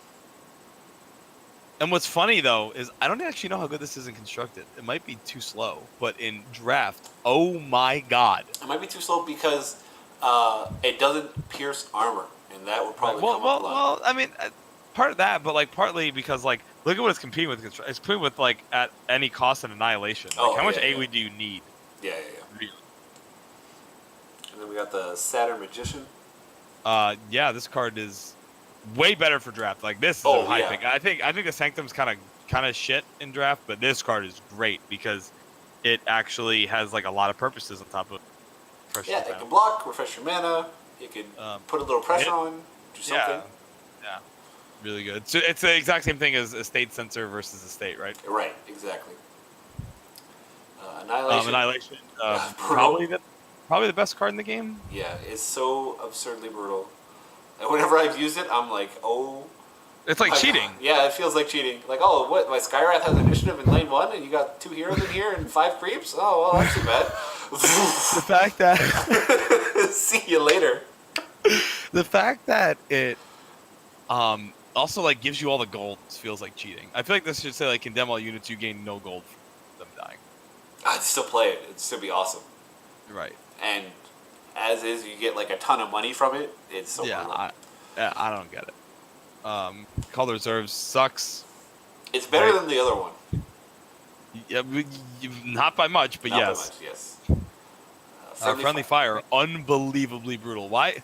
Like, this card could easily say Neighbors, and it would still be, like, playable. It wouldn't be great, but it'd be playable. But yeah, choose 2 enemies, like, oh, I correctly have my guys spaced on the outside from each other? Surprise! Friendly Fire says no. Yeah, it's insane. Yeah, wow. This is insane. Glyph of Confusion. I saw this in play once, right? Yeah. It super sucks, and I think it costs too much to be good and constructed. 6 is a lot. If it costs 3, I think it'd be good and constructed. Then it could really stall, I think. But 6, not a fan of 6. It's really slow. The design's kind of cool. I kind of wish it was more reasonably costed. I think it's a pretty interesting stall card. Because it also stalls you from stalling more in that lane, you know? Yeah, because it affects you as well. Yeah. I think that's actually kind of cool, but then Yeah. they made it cost 6, so it just sucks. Yeah, 6, no good. Lost in time. So the good version of the other one. That's a This lot card of luck. basically says your opponent discards 3 cards for 6 mana. That's pretty good. Actually, no, it literally says that. Like it says opponent discards 3 cards. I feel like you're only sad when you have to play against it, probably. Yeah. Whatever, it's fine. Remote Detonation, I think, is one of the better design cards. Really funny. Way underpowered compared to these other AoE cards. Like, never going to see Constructed play. But very funny. I think it's interesting. And I wish there was actually more stuff like this and less stuff like Annihilation and at any cost. Yeah, I really like playing Remote Detonation. I think it's really funny when you blow someone out with it. Yeah, they feel like you earned it instead of exactly. cheating like Annihilation. And it has the best hero in the game on that. Thunderstorm. Yeah, it's fine. Whatever. It's powerful or whatever. Trolls. Soothsayer again. It's fine. Powerful. Whatever. Extra special shout out to Thunder God's Wrath for just being so great flavor and awesome, even though it's not that strong. Incarnation. Celamine. I don't actually know if I know this card's worth money, so I guess it does something. But I feel like this is kind of overkill with how much absurd mana generation is already in blue. Yeah, I feel like you almost don't need this, but maybe you do. Know. Maybe you do. Whatever. So maybe. Actually, I guess if you have this in the lane with Sanctum, you play it, you immediately get your mana back, and now you have just straight up infinite mana. And then maybe you can go through enough of your deck where you just literally deal the full 80 to the lane immediately. Maybe. Is the idea? Yeah, maybe. Bolt of Damocles. Yeah, she triggers her off herself, right? Incarnation of Celamine? Maybe. Why wouldn't she? Other cards do. Yeah, maybe. I didn't even think about that. I don't think Bolt of Damocles should exist because it can never do anything fun. I don't. Yeah, it probably feels dumb. Like you'll never see it in draft, probably. Oh no, I would never pick this in draft. No. It's way too slow. But like you're just getting comboed or something. Is that what's gonna happen? Yeah, like it either just is the finisher of an infinite mana combo, which I mean they literally gave blue like 3 infinite mana cards for some fucking reason. And then a bunch of really good stall, so okay. And then like a card that draws extra cards all the time, and your opponent can't make use of them like you can because you're just playing Annihilation and at any cost. Yeah, I feel like so I don't know how the game's going to work if these cards are going to rotate out of standard or whatever they're going to do. Like, who knows, because it's too early. But if these cards are evergreen, I think blue by miles has the most problematic base cards. Oh, yeah, the infinite mana, easy access infinite mana. Yeah. They're in big trouble. And Annihilation. And, yeah.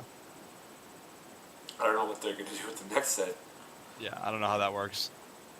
Also, I think it'd be really sad if every set rotates. Like, is that actually what the plan is? I have no idea. No, I'm saying, but like, it'd just be sad to me that like the whole idea of Dota is that there's like insane amount of characters, and then like it's like surprise in this game, we rotate out the heroes that you like. Like, could you imagine like Luna is no longer in standard? I'd be like, are you fucking kidding me? I'm no longer in standard. Eat that shit. You know, like that, like if that's real, like this game gets an F automatic. I mean, granted, for being a collectible card game, you could just give this game an F. But I at least want to explore the design space because I think they made some unique decisions. And I mean, I probably won't play this game for very long, nor spend very much money on it. But I at least think it's interesting to look at the design. But like that idea, like the whole idea of like standard and the sets and the rotation, like. I think this game is like as poorly suited for any of that shit as any game I've ever seen. Yeah, I agree. Because you have iconic characters that it would be just super sad to rotate them out. Yeah. All right, on to black. Last color, I think. Yep. Escape route. Wow. So if the blue card was good, this one is just what the fuck. It's so brutal. Town portal scrolls are extremely useful, and you buy them. Every time. Every time you can. Every time. What if you just had a town portal in the lane? Forever. Yep. Really powerful. And you play all your cards, and then you just town portal away. Great. You bring it right back. Yeah. Grazing shot. Green hero is doing it. Shouldn't it be like Phantom Assassin. Well, or no, something? we don't know. We don't know. Remember, she's not actually in the game. Oh, I actually watched a game of Dota 2 last night randomly because I was trying to go to sleep and just winding Yeah. down and just having to turn it on. Am I insane? This hero is called Windrunner, right? Yeah. Yeah, not anymore. Oh. Wind Ranger. Like, what the fuck? Is that not? Are you sure it's not a different hero? No. Like, no. Like the one that does rapid fire and power shot and shackling shot is now called Wind Ranger in Dota 2. Wow, When that's the weird. fuck did that happen? Maybe Blizzard got uppity or something. No, who knows? Yeah, but Raining Shot, I like the design. Well, Windrunner. Don't fuck with the name of the character. God damn it. If someone knows about that, why she went from Windrunner to Wind Ranger, or unless I'm insane, I really could have swore she was called Windrunner. Maybe I'm literally tripping balls. Maybe it was She like always Wind called. Runner, Wind Ranger. Like that was her name, and then her like title was Wind Ranger. And so I don't know. they All I kept know the is I title. could have swore when I played Dota 2 way back when that first came out in beta or whatever, that I played Windrunner. Could have swore. But anyway, that's either. Also, I think she's probably third in my mind for most iconic hero. Yep. Because she's like the scout. She talks a bunch of shit. It's funny. And she has like one of the most fun ults in the game. Just max attack speed. Yeah, it's pretty very funny. fun. Yeah. Also, I guess Invoker's up there, but I can understand not wanting to put Invoker in the game. Come on. What would you even do with him? He has like 6 hero He's cards. like he's Wilfred Fizzlebang. He's your deck. Yeah. You put him in and he's your whole deck. Yeah. Your whole deck is just different fucking Invoker shit. Grazing shot though, yeah, it makes sense. Cool. Yep. Relentless Pursuit. I think this is actually the start of the cards in black that makes black like the best color in a lot of people's eyes. I actually don't even agree with that, for the record. I don't see black as the best color pretty much by any means. But maybe the data says that, or people just feel that way, whatever. But if that is true, certainly Relentless Pursuit is the kind of card that contributes to that, because being able to move your heroes around with tempo is insanely powerful in this game. Yeah. Like, it doesn't, like, this whole, like, deal damage thing, like, it doesn't even, if it just said move a random fucking allied black hero into a lane of your choice, that would be good enough. Yeah, very, very powerful. Movement is very, very powerful, so. Sweet. Trebuchets, it's sort of boring. I think you mean Chets, because of the Chets, whenever it works. Oh, Big yeah. Cheddars. Yeah, I don't like it. Hey, that's a zombie that the Satyr summons. Right.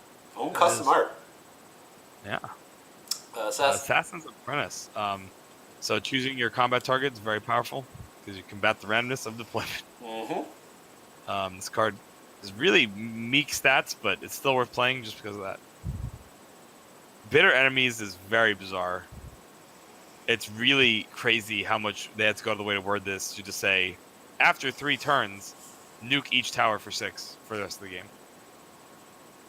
Yeah, I don't really understand what's going on with it. And they also seem to trying to push, because there's a bunch of art where we see Legion Commander and Sorlicon fighting each other, and here's another one. But Sorlicon doesn't exist. Right. So, whatever. And also, Legion Commander actually just kills her in a fight. Yeah, so whatever. Legion Commander, yeah, that's what happening in Duel, actually. Right, yeah, like, she literally kills her. So, spoilers. Yeah, I don't know what... Now, you want to talk about, I don't know, why does the catapult exist when there's trebuchets? Which would you like? A cheaper one that can be put anywhere you want, that can't die, or a more expensive one that has to be put in that lane that can die? And you don't get value of it right away. Right. Hard to think about. Yeah. Okay, and then we have unsupervised artillery, which this one at least, I mean, it's too similar to trebuchets in my mind, but at least this one could have upside Yeah. of like being way more powerful in the right context. I don't mind this card in a vacuum. I actually almost wish this card existed and trebuchets didn't. Yeah, because there's play here. Yeah, exactly. You actually have to play with it, and Trebuchets Right. always works. Yeah. Yeah. Whatever. Untested Grunt. Should Yeah, put his I don't armor think. on. I think Untested Grunt should do something different. It should be like a 1/3 that like gets +6 attack versus heroes or something. Yeah, I agree. Something like that. Just being like a way shittier Bronze Legionnaire is like whatever. Yeah, I don't like. Sure Destruction. I don't. This card sucks, and I don't understand why it exists. Yeah. Giving the other Like heroes this siege. card is unbelievably bad because this is like one of the only improvements that you actually would really like to kill after you killed their tower, because they could just throw fucking heroes in your lane and you actually can't do anything about it. Like Because of the siege, if yeah. like I don't know, it's weird. Dirty Deeds, not a card in the game. It's so Disciple weak. yeah, it's just unbelievable. Disciple Nevermore is interesting. This card, I think, more than any other card in the game that I can think of, really rewards understanding initiative and understanding when you're quote unquote allowed to play certain effects, like or waiting like for like this card is a card that you would like to play it, but sometimes you have to pass and hope they use their mana. If they don't and they pass, you have to be okay with like it. This card I think is one of the most skill testing in terms of initiative, because if you just slam this when you have 3 mana and they just play Tower Barrage, okay, you just lost the game. Congratulations. Yeah, it's very, very skill testing. I really like Disciple. Yeah. You don't want too many, but you want like a couple, and you can. There's a lot of different ways to use it as well. It's not just like Yeah. I'm It gonna does use a it on lot. a turn to try and lethal a tower. You can also have it in like an off lane where you're threatening lethal as you delay on 2 other lanes. Right? There's a lot of different things. It also has like the perfect amount of stats. Yep, really well designed. Yeah. And also, its effect is it's an aura. Right. If you weren't sure, I thought it was a battle cry for some reason. But Yeah. Forward Charge is like a fringe playable draft card that can end the game if it's stalled out and you have a lot of stuff. yeah, having a bunch of siege, surprise! You thought you were blocking. It kind of makes it kind of says all your cards are unblockable and have 2 attack. Pretty much Yeah. this card says. Which can be useful. Yeah. Ironfall Not very Gold good, but it Mine. can be. I don't like this card because it feels like, oh, I got it on turn 3. I'm the best. Dude, it's so unbelievably strong. Like I actually like I guess I can't quite put it in the S tier, but it's really close. Like to me, this card is almost as good as Missive Avernus. Like It's so brutal. it's unbelievable how powerful this is. Gold is super valuable, it turns out, which is weird. Yeah. But It's so strong. that's I don't why understand I why get it. this is common. And then we have a joke card next to it. Yeah, another joke card, and I'm not even reading it. Moving on. Path to Cunning. Hey, well, you know, it's a path card, and it's completely unplayable. Great. Total garbage. That's a Payday. good cycle. Payday. Yeah. Payday's cool. Very strong, but requires setup. Better in some decks than others. I think it qualifies as interesting. Yeah. It's close to not being It's close interesting, enough. but I think it qualifies. Oh, now we have the rare unplayable version of Ironfog Gold. It's so unbelievably much worse than I will still Gold play it Mine. in draft just because if you get it on turn 3, it's still worth it in draft. But it's unreal how much worse it is than Gold Mine. You can math it out on your own, but it's real sad. It's hilarious how much worse it is. And just the fact that, so Ironfog Goldmine guarantees you get a TP scroll in turn 1 if the TP scroll happens to show up in the shop. And Investments does nothing after.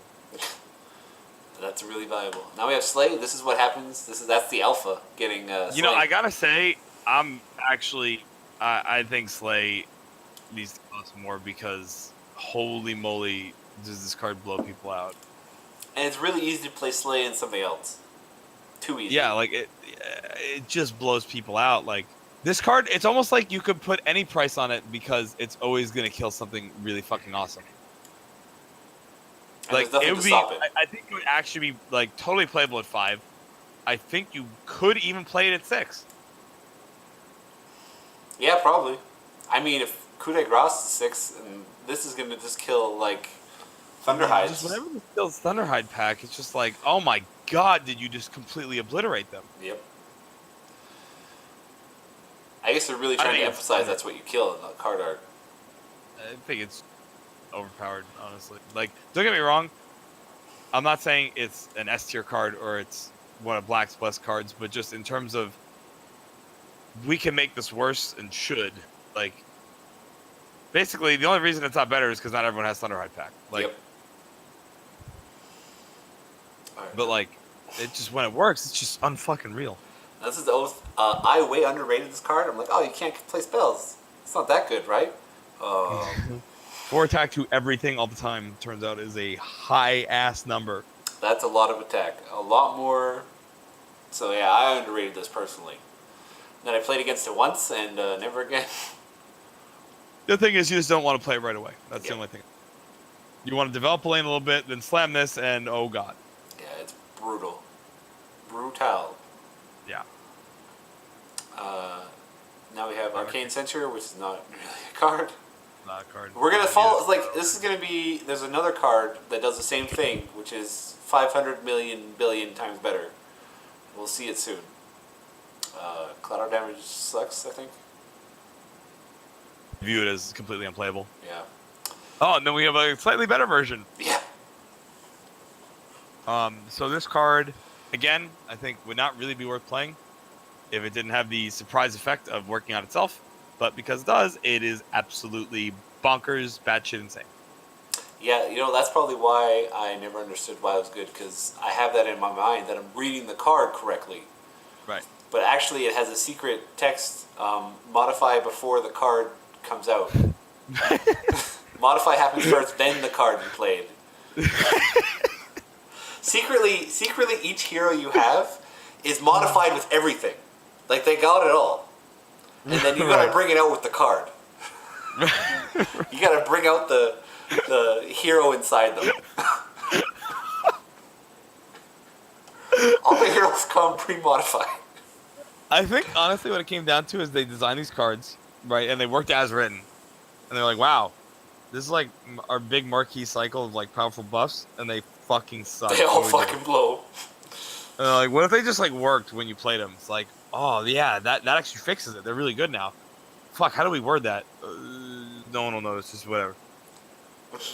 They'll play it. They'll figure it out. Yeah, just fuck it. Whatever. Just do it. Are you sure, dude? It seems kind of... Yeah, fuck it. Just do it. All right. We're going to make $500 million. Cool. Right. Gank. Boom. Super nasty. You know, I got to tell you, I almost wish this was... maybe it could cost 5, but I actually wish it just... Your hero just hit something. Because in a gank, you don't fight each other. You just mollywop them and they're dead. I agree. This is like a failed gank. This card should be called like failed gank. This is like duel. Yeah, it is duel. It is duel, yeah. That's not what ganks are. Like, I think they failed. I think this card should cost 5 mana and say your allied black hero hits something. Whatever you want. That seems right. That's what a gank is. Ugh. Also, it should like move them there because that's what ganks do. You have to like be there. Basically, this card should just be called Relentless Pursuit and then delete this one. Yeah, exactly. We did it. Hipfire. It doesn't need to exist because we should just delete Get Initiative, so we're not going to talk about it. Yep. Keenfold turn. Wow. So you want to talk about a card that would be okay, that is instead insane because you can play upgrades or improvements. I call them upgrades, whatever. Same fucking idea. Anywhere you want. Bonkers strong because of that. Absurd. I think there's another one that's way underrated on tier lists I've seen. This card is extremely strong. Murder Plot? Or Keenfold? No, I'm saying Keenfold Turret. I think this is like high A tier. Oh, insanely strong. I thought it was. Oh. Maybe I don't know. Murder Plot, fighting the randomness. Yeah. Also, +8 attack is just like a crazy number that just kills towers. Yeah, so it's awesome.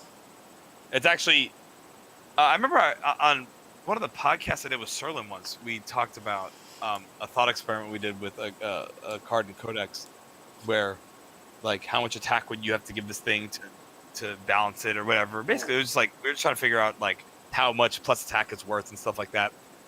And one principle I talked about when we were having that discussion is at some point it's actually too much attack to use on anything except hitting their base.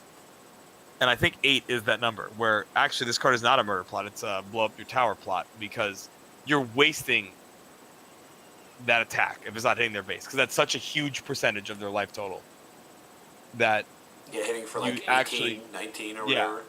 Yeah, like you just want to hit their base with this. Yeah. So I actually think it's kind of stupid in that sense. Yeah, that makes sense. Ugly Eye Vandal, solid card. Yeah, solid. I think overrated though, actually, to be honest. I think it's just whatever. Like it's certainly playable. Oh yeah. But really like not special at all. Pick off. Yeah, this is what Hipfire wishes it was. Yeah. This card's nasty. Yeah, any lane, very powerful. Pit Fighter. What hero is that? That Lion's blasting? Lion is blasting. Someone with a flaming head. Who's got like a spirit claw? Oh, that's Defiler, whatever her name is, right? Yeah, Defiler. I don't think it's Whatever her name Defiler. is. It's not whatever. What is Defiler's name even? Defiler's the hero of the New Earth, isn't it? Well, right, but I'm saying Yeah. whatever she is in Dota. Her? Yeah, that is her, right? Okay. Yeah. What's her name though? That's a good question. Whatever, but it's Defiler. Yeah. Whatever. To me, it's Defiler that I played on. I've never seen the Pit Fighter of Koyage. Yeah, he sucks. That's why you haven't seen him. That makes sense. He Yeah, seems he like way sucks. too slow. Super sucks. Next card is a lot funnier and also a lot stronger. When I first saw it, I thought it sucked, and then someone played it against me. I was like, "Oh no, this doesn't suck. It's spooky as fuck." It turns out if you can't kill it right away, which I mean, yeah, sometimes you can, but if you can't, it really just starts to go crazy. It turns into a ravenous mass. Yeah, it really they nailed it on the flavor. I feel like it's too much of like a comedy ball Yes, it coming is at too you. silly. I feel like it should be a bit more like violent. It's like that one game, that weird Japanese game where you just like roll and just collect everything that you roll on or whatever. And I was gonna say the name, but I totally whiffed on it. I don't know the name. I know that. exactly the game. Yeah, I watched a speed run of it. yeah. I think I have too. Yeah. Tyler State. Yeah. I don't know. Yeah, garbage. Yep. Now here's the guy who lives there. He is brutal. So what should you rather have? A 2/8 or not a 2/8?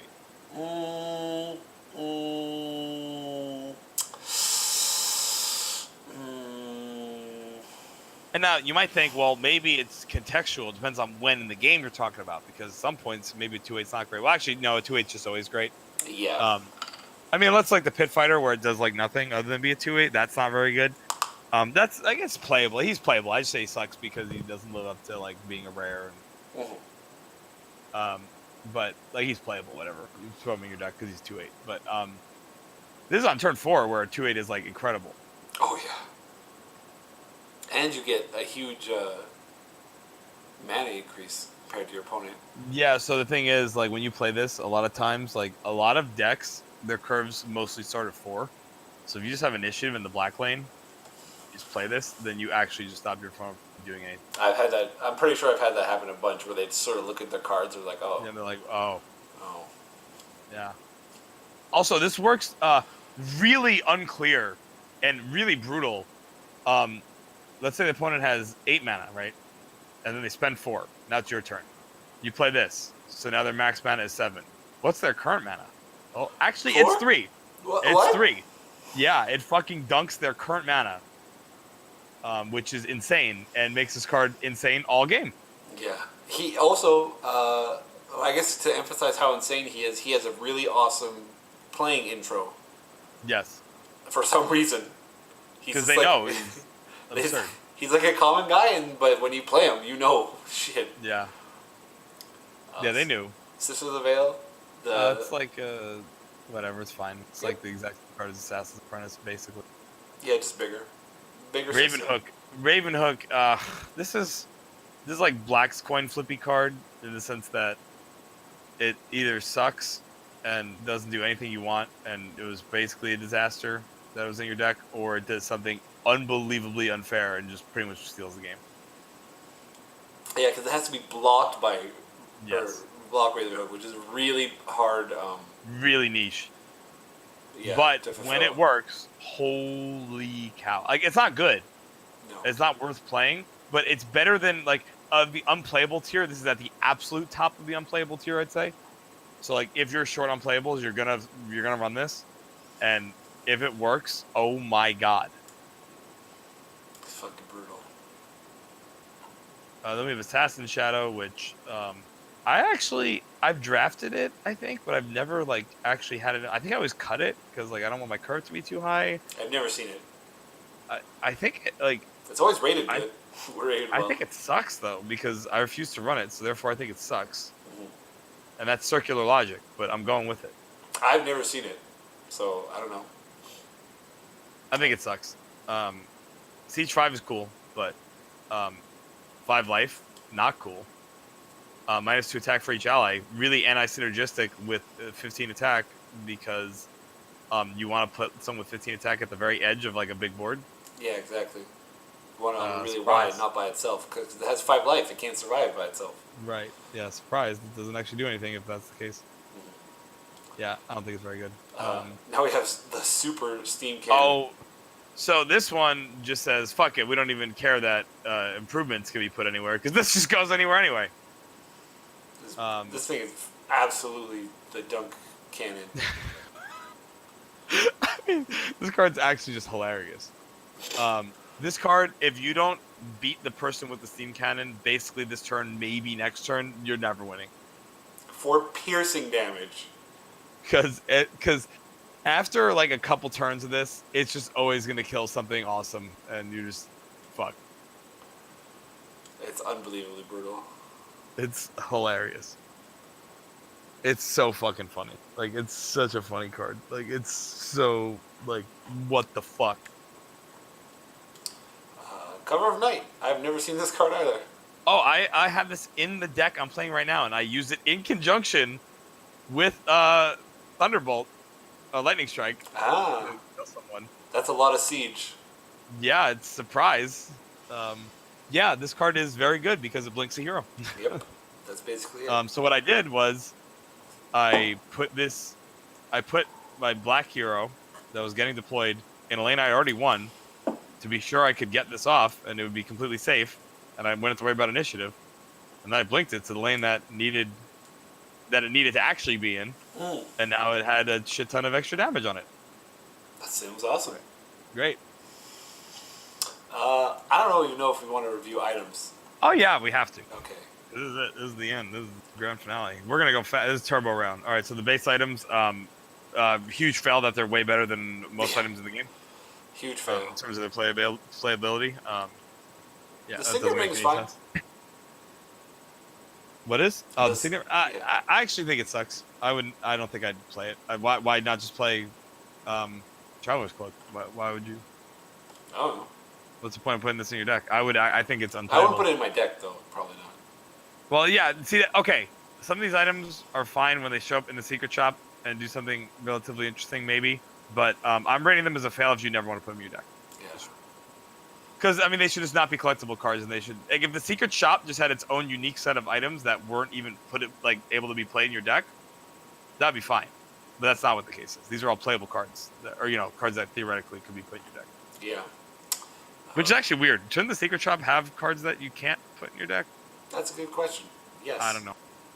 Bristol Emblem. Sucks. Yeah. Again, it sucks, but it at least does something interesting on the secret shop. The Magic Mall, I can't even fathom why this card is so fucking brutally powerful. It's absurd. Like I when I first saw this, I was like I saw it from a secret shop, which is how I got a chance to test it, like without having to pick it and put it in my deck, because that's a huge leap for item cards. It's very hard to draft them until you have a chance to use them. Because they're just weird, right? Because you draft them, but then you don't necessarily get to use them because you have to get the gold. It's just very weird. It's a very weird dynamic. But I just bought this off the secret shop because I could see it would be good, and I used it. I'm like, this is the best card ever. It's super brutal. And yeah, it's the best card ever. I think it's the best item. I guess Blink Dagger on average is like better. But like it's barely better on average, at least in draft. Like barely better. Yeah. Because this thing, it just fucks them up, man. Like it's so crazy. I don't know how it costs 5. It's a steal. It's a steal for 5. It should cost 7. It should cost as much as Dagger. I like Stonehall Cloak. It's one of the few draftable ones. Yeah, it's no, okay, so Cloak is strong. Not too strong. It's fine. Assassin's Veil, certainly pickable in some decks. Good. Barb Mail, straight garbage. Yeah. Phase Boots, very good. Extremely good in some decks, but very good in general. Yeah. Pike's is above average slightly. I view Pike as just barely playable. Yeah. Right there. Same with Stonehall Plate. I viewed it just barely playable. In some decks, I wouldn't play it. Blade of the Vigil, straight in the garbage can. Blink Dagger, the best item in the game. Oh, yeah. Crazy. Broadsword sucks. I mean, all 3 of those bigger base items are all jokes. Jasper Dagger's a joke. The Musket, people play it. I've put it in my deck. I regret it every time. This card sucks. The Musket sucks? I'd recommend never putting it in your deck just because if it just happens to be, like, in your turn 1 buys instead of, like, Traveler's Cloak, yeah. It's just horrible. Like, I think it sucks. It gets a little better in a blue deck that has a bunch of damage-based removal where thresholds matter. So, like, it combos well with like a Tower Barrage and things like that to help pick off bigger things. But yeah, I would, unless you know what you're doing and have a good reason, I would recommend never playing. Grace to Sacrifice, definitely not worth playing, but can be an absolute blowout from the secret shop. Yeah, it's a secret shop item. I can't believe putting it in your deck though. Yeah, no. Kingful Plague's a joke. Okay, we did it. Okay, this is my favorite card text in the history of card game. I joked about this with Seaweezy. The other Seaweezy, obviously. Yeah. So this is a card that literally, its card text is give a hero to attack, and then it states the rules of the game. You're supposed to figure out what the fuck it means. It literally states the rules of the game. Maybe they thought they needed a reminder card. It's so unbelievable how shit this wording is. Here's an idea. Double the gold you get from hero and creep kills. Yeah, that seems good. And then you might say, well, whoa, what about track? Okay, whatever, let it be insane with track. Like, you did it if you pulled all that shit off. But, like, fucking hilarious. Yeah. It literally, the card text, the rules of the game. Like, it blows my fucking mind. It blows my mind. Oh, I never thought about that. It blows my... When I read that, I was like, wait, does this do... What is... I was just, I couldn't even speak. I didn't even know what to think. Unreal. It's unfucking real how poorly this is worded. Also, like, okay, we can assume that most of these, like, they only work on the hero or in the lane. But, like, this one, does it work in all lanes? Does it, like, because it's just so vague and weird. It's so... I can't believe it. Like, I could. This card makes me so happy because it's just like, what the fuck happened here? Basilisk Shield, sweet.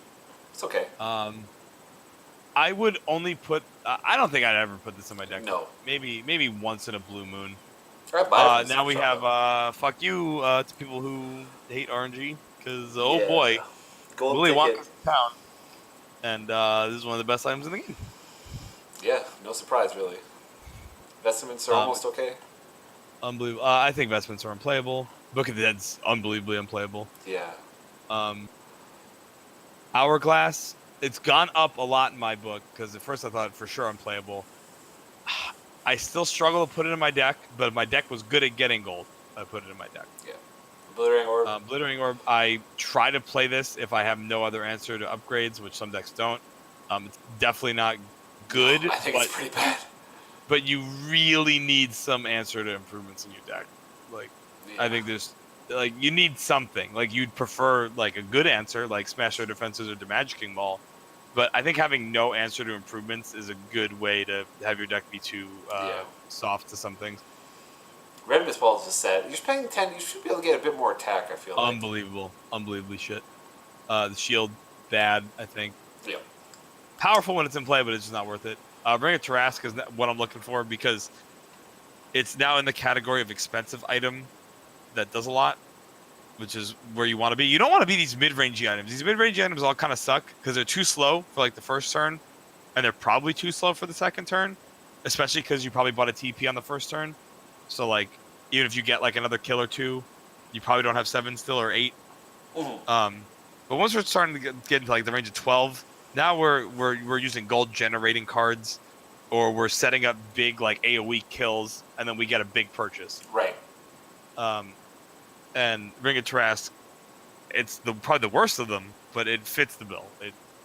It's playable. So is it just like on some guy's dinner table or something? Like he's just having some pizza and has a Ring of Tarrasque there. Yeah, fuck it. It's a nice centerpiece. Brings the whole room together. Cloak of Endless Carnage, I think is completely unplayable. Yeah, endless garbage. The shield is. It affects your units. It's comically unplayable, but it can be an unbelievable blowout from the secret shop because there's times where if you could just stall the shit out of a lane, that's unbelievably good. It's super good at stall. Yeah, but the thing is, you can't put that in your deck. No. The huge versions of the starting items, again, are just, it's hilarious how much worse they are than the starting items. Yeah. I guess if you have a lot of money, you buy them, whatever. Usually not. Like, I would never buy plate. I'd never spend my gold on plate mail, ever. Yeah. Hero's Cape, I guess, I'd have to have like, Claymore is the most Claymore's the one I'd buy the most. I don't think Hero's Cape and plate mail are even viable. No. Claymore I bought. Good job. Yep. Shiva's Guard, it's a little better than Ring of Tarrasque, not much better. They're still in like the lowest part of the tier of the expensive items. But the fact that it's modified means you can really start to hose their ability to actually kill you. It's not great though. No. How about the Dominator? Not great. I would not recommend ever drafting this or putting it in your deck. But if you have a lot of gold generation and you don't have expensive items, then I would play it.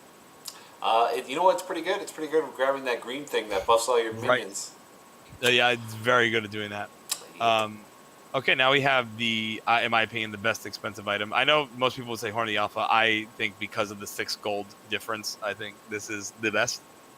Vesture the Tyrant is just unfucking believable. I'm really trying to figure out what's going on in the art here. For a long time, in my head, it was just like an invisible guy with some fiery horns. Yeah. It looks like he's got like a something, but yeah, it's just like a floating. Is that your? Do you put that on your head? Like, is this a hat? Yes. Oh, it's a hat. Like a halo. Like a halo. Oh, okay. Yeah, rapid deployment is insane. So. I mean, your tower has 3 armor. Is also insane. Like, creeps can't hurt it anymore. Just beyond. Your tower has 3 armor. If you ever played against Mazzy, once it gets to 2, you're like, this is bullshit. 3 is like, what on earth? And rapid deployment means there's just no escape. You can't do anything. Like, it's unbelievable. This item is unbelievable. You need gold generation, but it's unbelievable. Wingfall Hammer, I think, really should have gave like 8 attack. Yeah, plus 4 attack is kind of weak. It's in the same exact category to me as Helm of the Dominator, where you'd play it if you have a lot of gold generation and none of the good cards, but you're not really happy about it. Shop Deed, I don't get it. Yeah, I don't really get it either. It sucks, as far as I can tell. Yeah. Apotheosis Blade is not great. You know, this is like... I don't even know if it's playable, to be honest. I guess it is. I view it as worse than Helm of the Dominator and Wingfall Hammer, though. because it costs so much? I mean, the thing is, like, 4 Siege is not the business when you talk about 25 gold item. You do get to kill whatever you're attacking, Killing and you improvements is cool. That's important. Killing other equipment, I mean, it's yeah, really, technically you can blow them out, but good luck with that. yeah. And condemning the thing it's fighting, who cares? Because like it's a fucking like look at these other expensive items. They don't even care about fighting anymore. Like fighting is out. Like or beyond fighting. Like Yeah, it is weak. yeah, it's just not very good, I guess. So then we have what I think most people would consider. I consider basically tied with Vesture. I think Vesture is just slightly more flexible. But Horn of the Alpha is just unreal. I mean, It's funny that it doesn't summon an alpha. right? Yeah, It's unreal. Yeah, it's absurdly brutal. I've played Nick Tash's guard. I would not recommend it, but yeah, I mean it's definitely at the very top tier of secret shop buys. Yeah, just because it can blow someone out as a surprise item, but just Yeah. putting in your like 25 gold. I put it in my deck once, and it worked in that deck because I had a comical amount of gold generation. Yeah. But I would not recommend drafting this. All right, so that's every card done for 100% garbage. Do you have any closing thoughts? Yeah, I do have closing thoughts. I think this game is hated more than it should be by a lot of metrics that people seem to care about. Like I have my own opinions on what matters. But in terms of the cost of the game, hilariously lower than its competitors. Like many times smaller, right? Like I don't know how much Hearthstone costs right now, but it's expensive, very expensive. Like we're talking 4 digits, right? Well, yeah, it's hard to get into, but not 4 digits. Well, okay, you have to say what you want to play. Like, do you want to play in tournaments? So you need 4 decks, 4 tier 1 decks. Yes. 4 tier 1 decks is probably not. But it's like over $600. That's probably getting a lot closer. And the entire artifact right now is about 150 or so. Yeah, the entire collection, even the unplayable. Yeah. And don't get me wrong, that's not an acceptable price for this game. This game's not worth $150. No, of course not. But just in terms of like, I'm surprised that people aren't so excited that this is like way more affordable. Because I mean, in this game, you could build a tier 1 deck for what, like $20? Probably. And I think you can. Half that'll be on one card or something. Well, no, but like I'm saying, like if you avoid a deck with Axe, then you're pretty much guaranteed to only spend $20. Yep. And It's compared to easy. Magic, that's like 5% of a tier 1 deck. Right. Spend $20 on one copy of one card. Yeah. Like in this game, also, like, so if the best cards are going to be the heroes, at least you only play one copy of them. Yeah. That's upside. So look, I know, like for example, Serlin would ride against us for even saying anything nice about collectability, and not, look, he's not wrong, but I mean, I've had to come to more of a middle ground just because I like to be able to like socialize with normal people. Serlin has the superpower of not being bothered somehow by just not doing that. I wish I had his conviction. But you know, I like to say, hey, yeah, let's check out this game that's like unfair or whatever.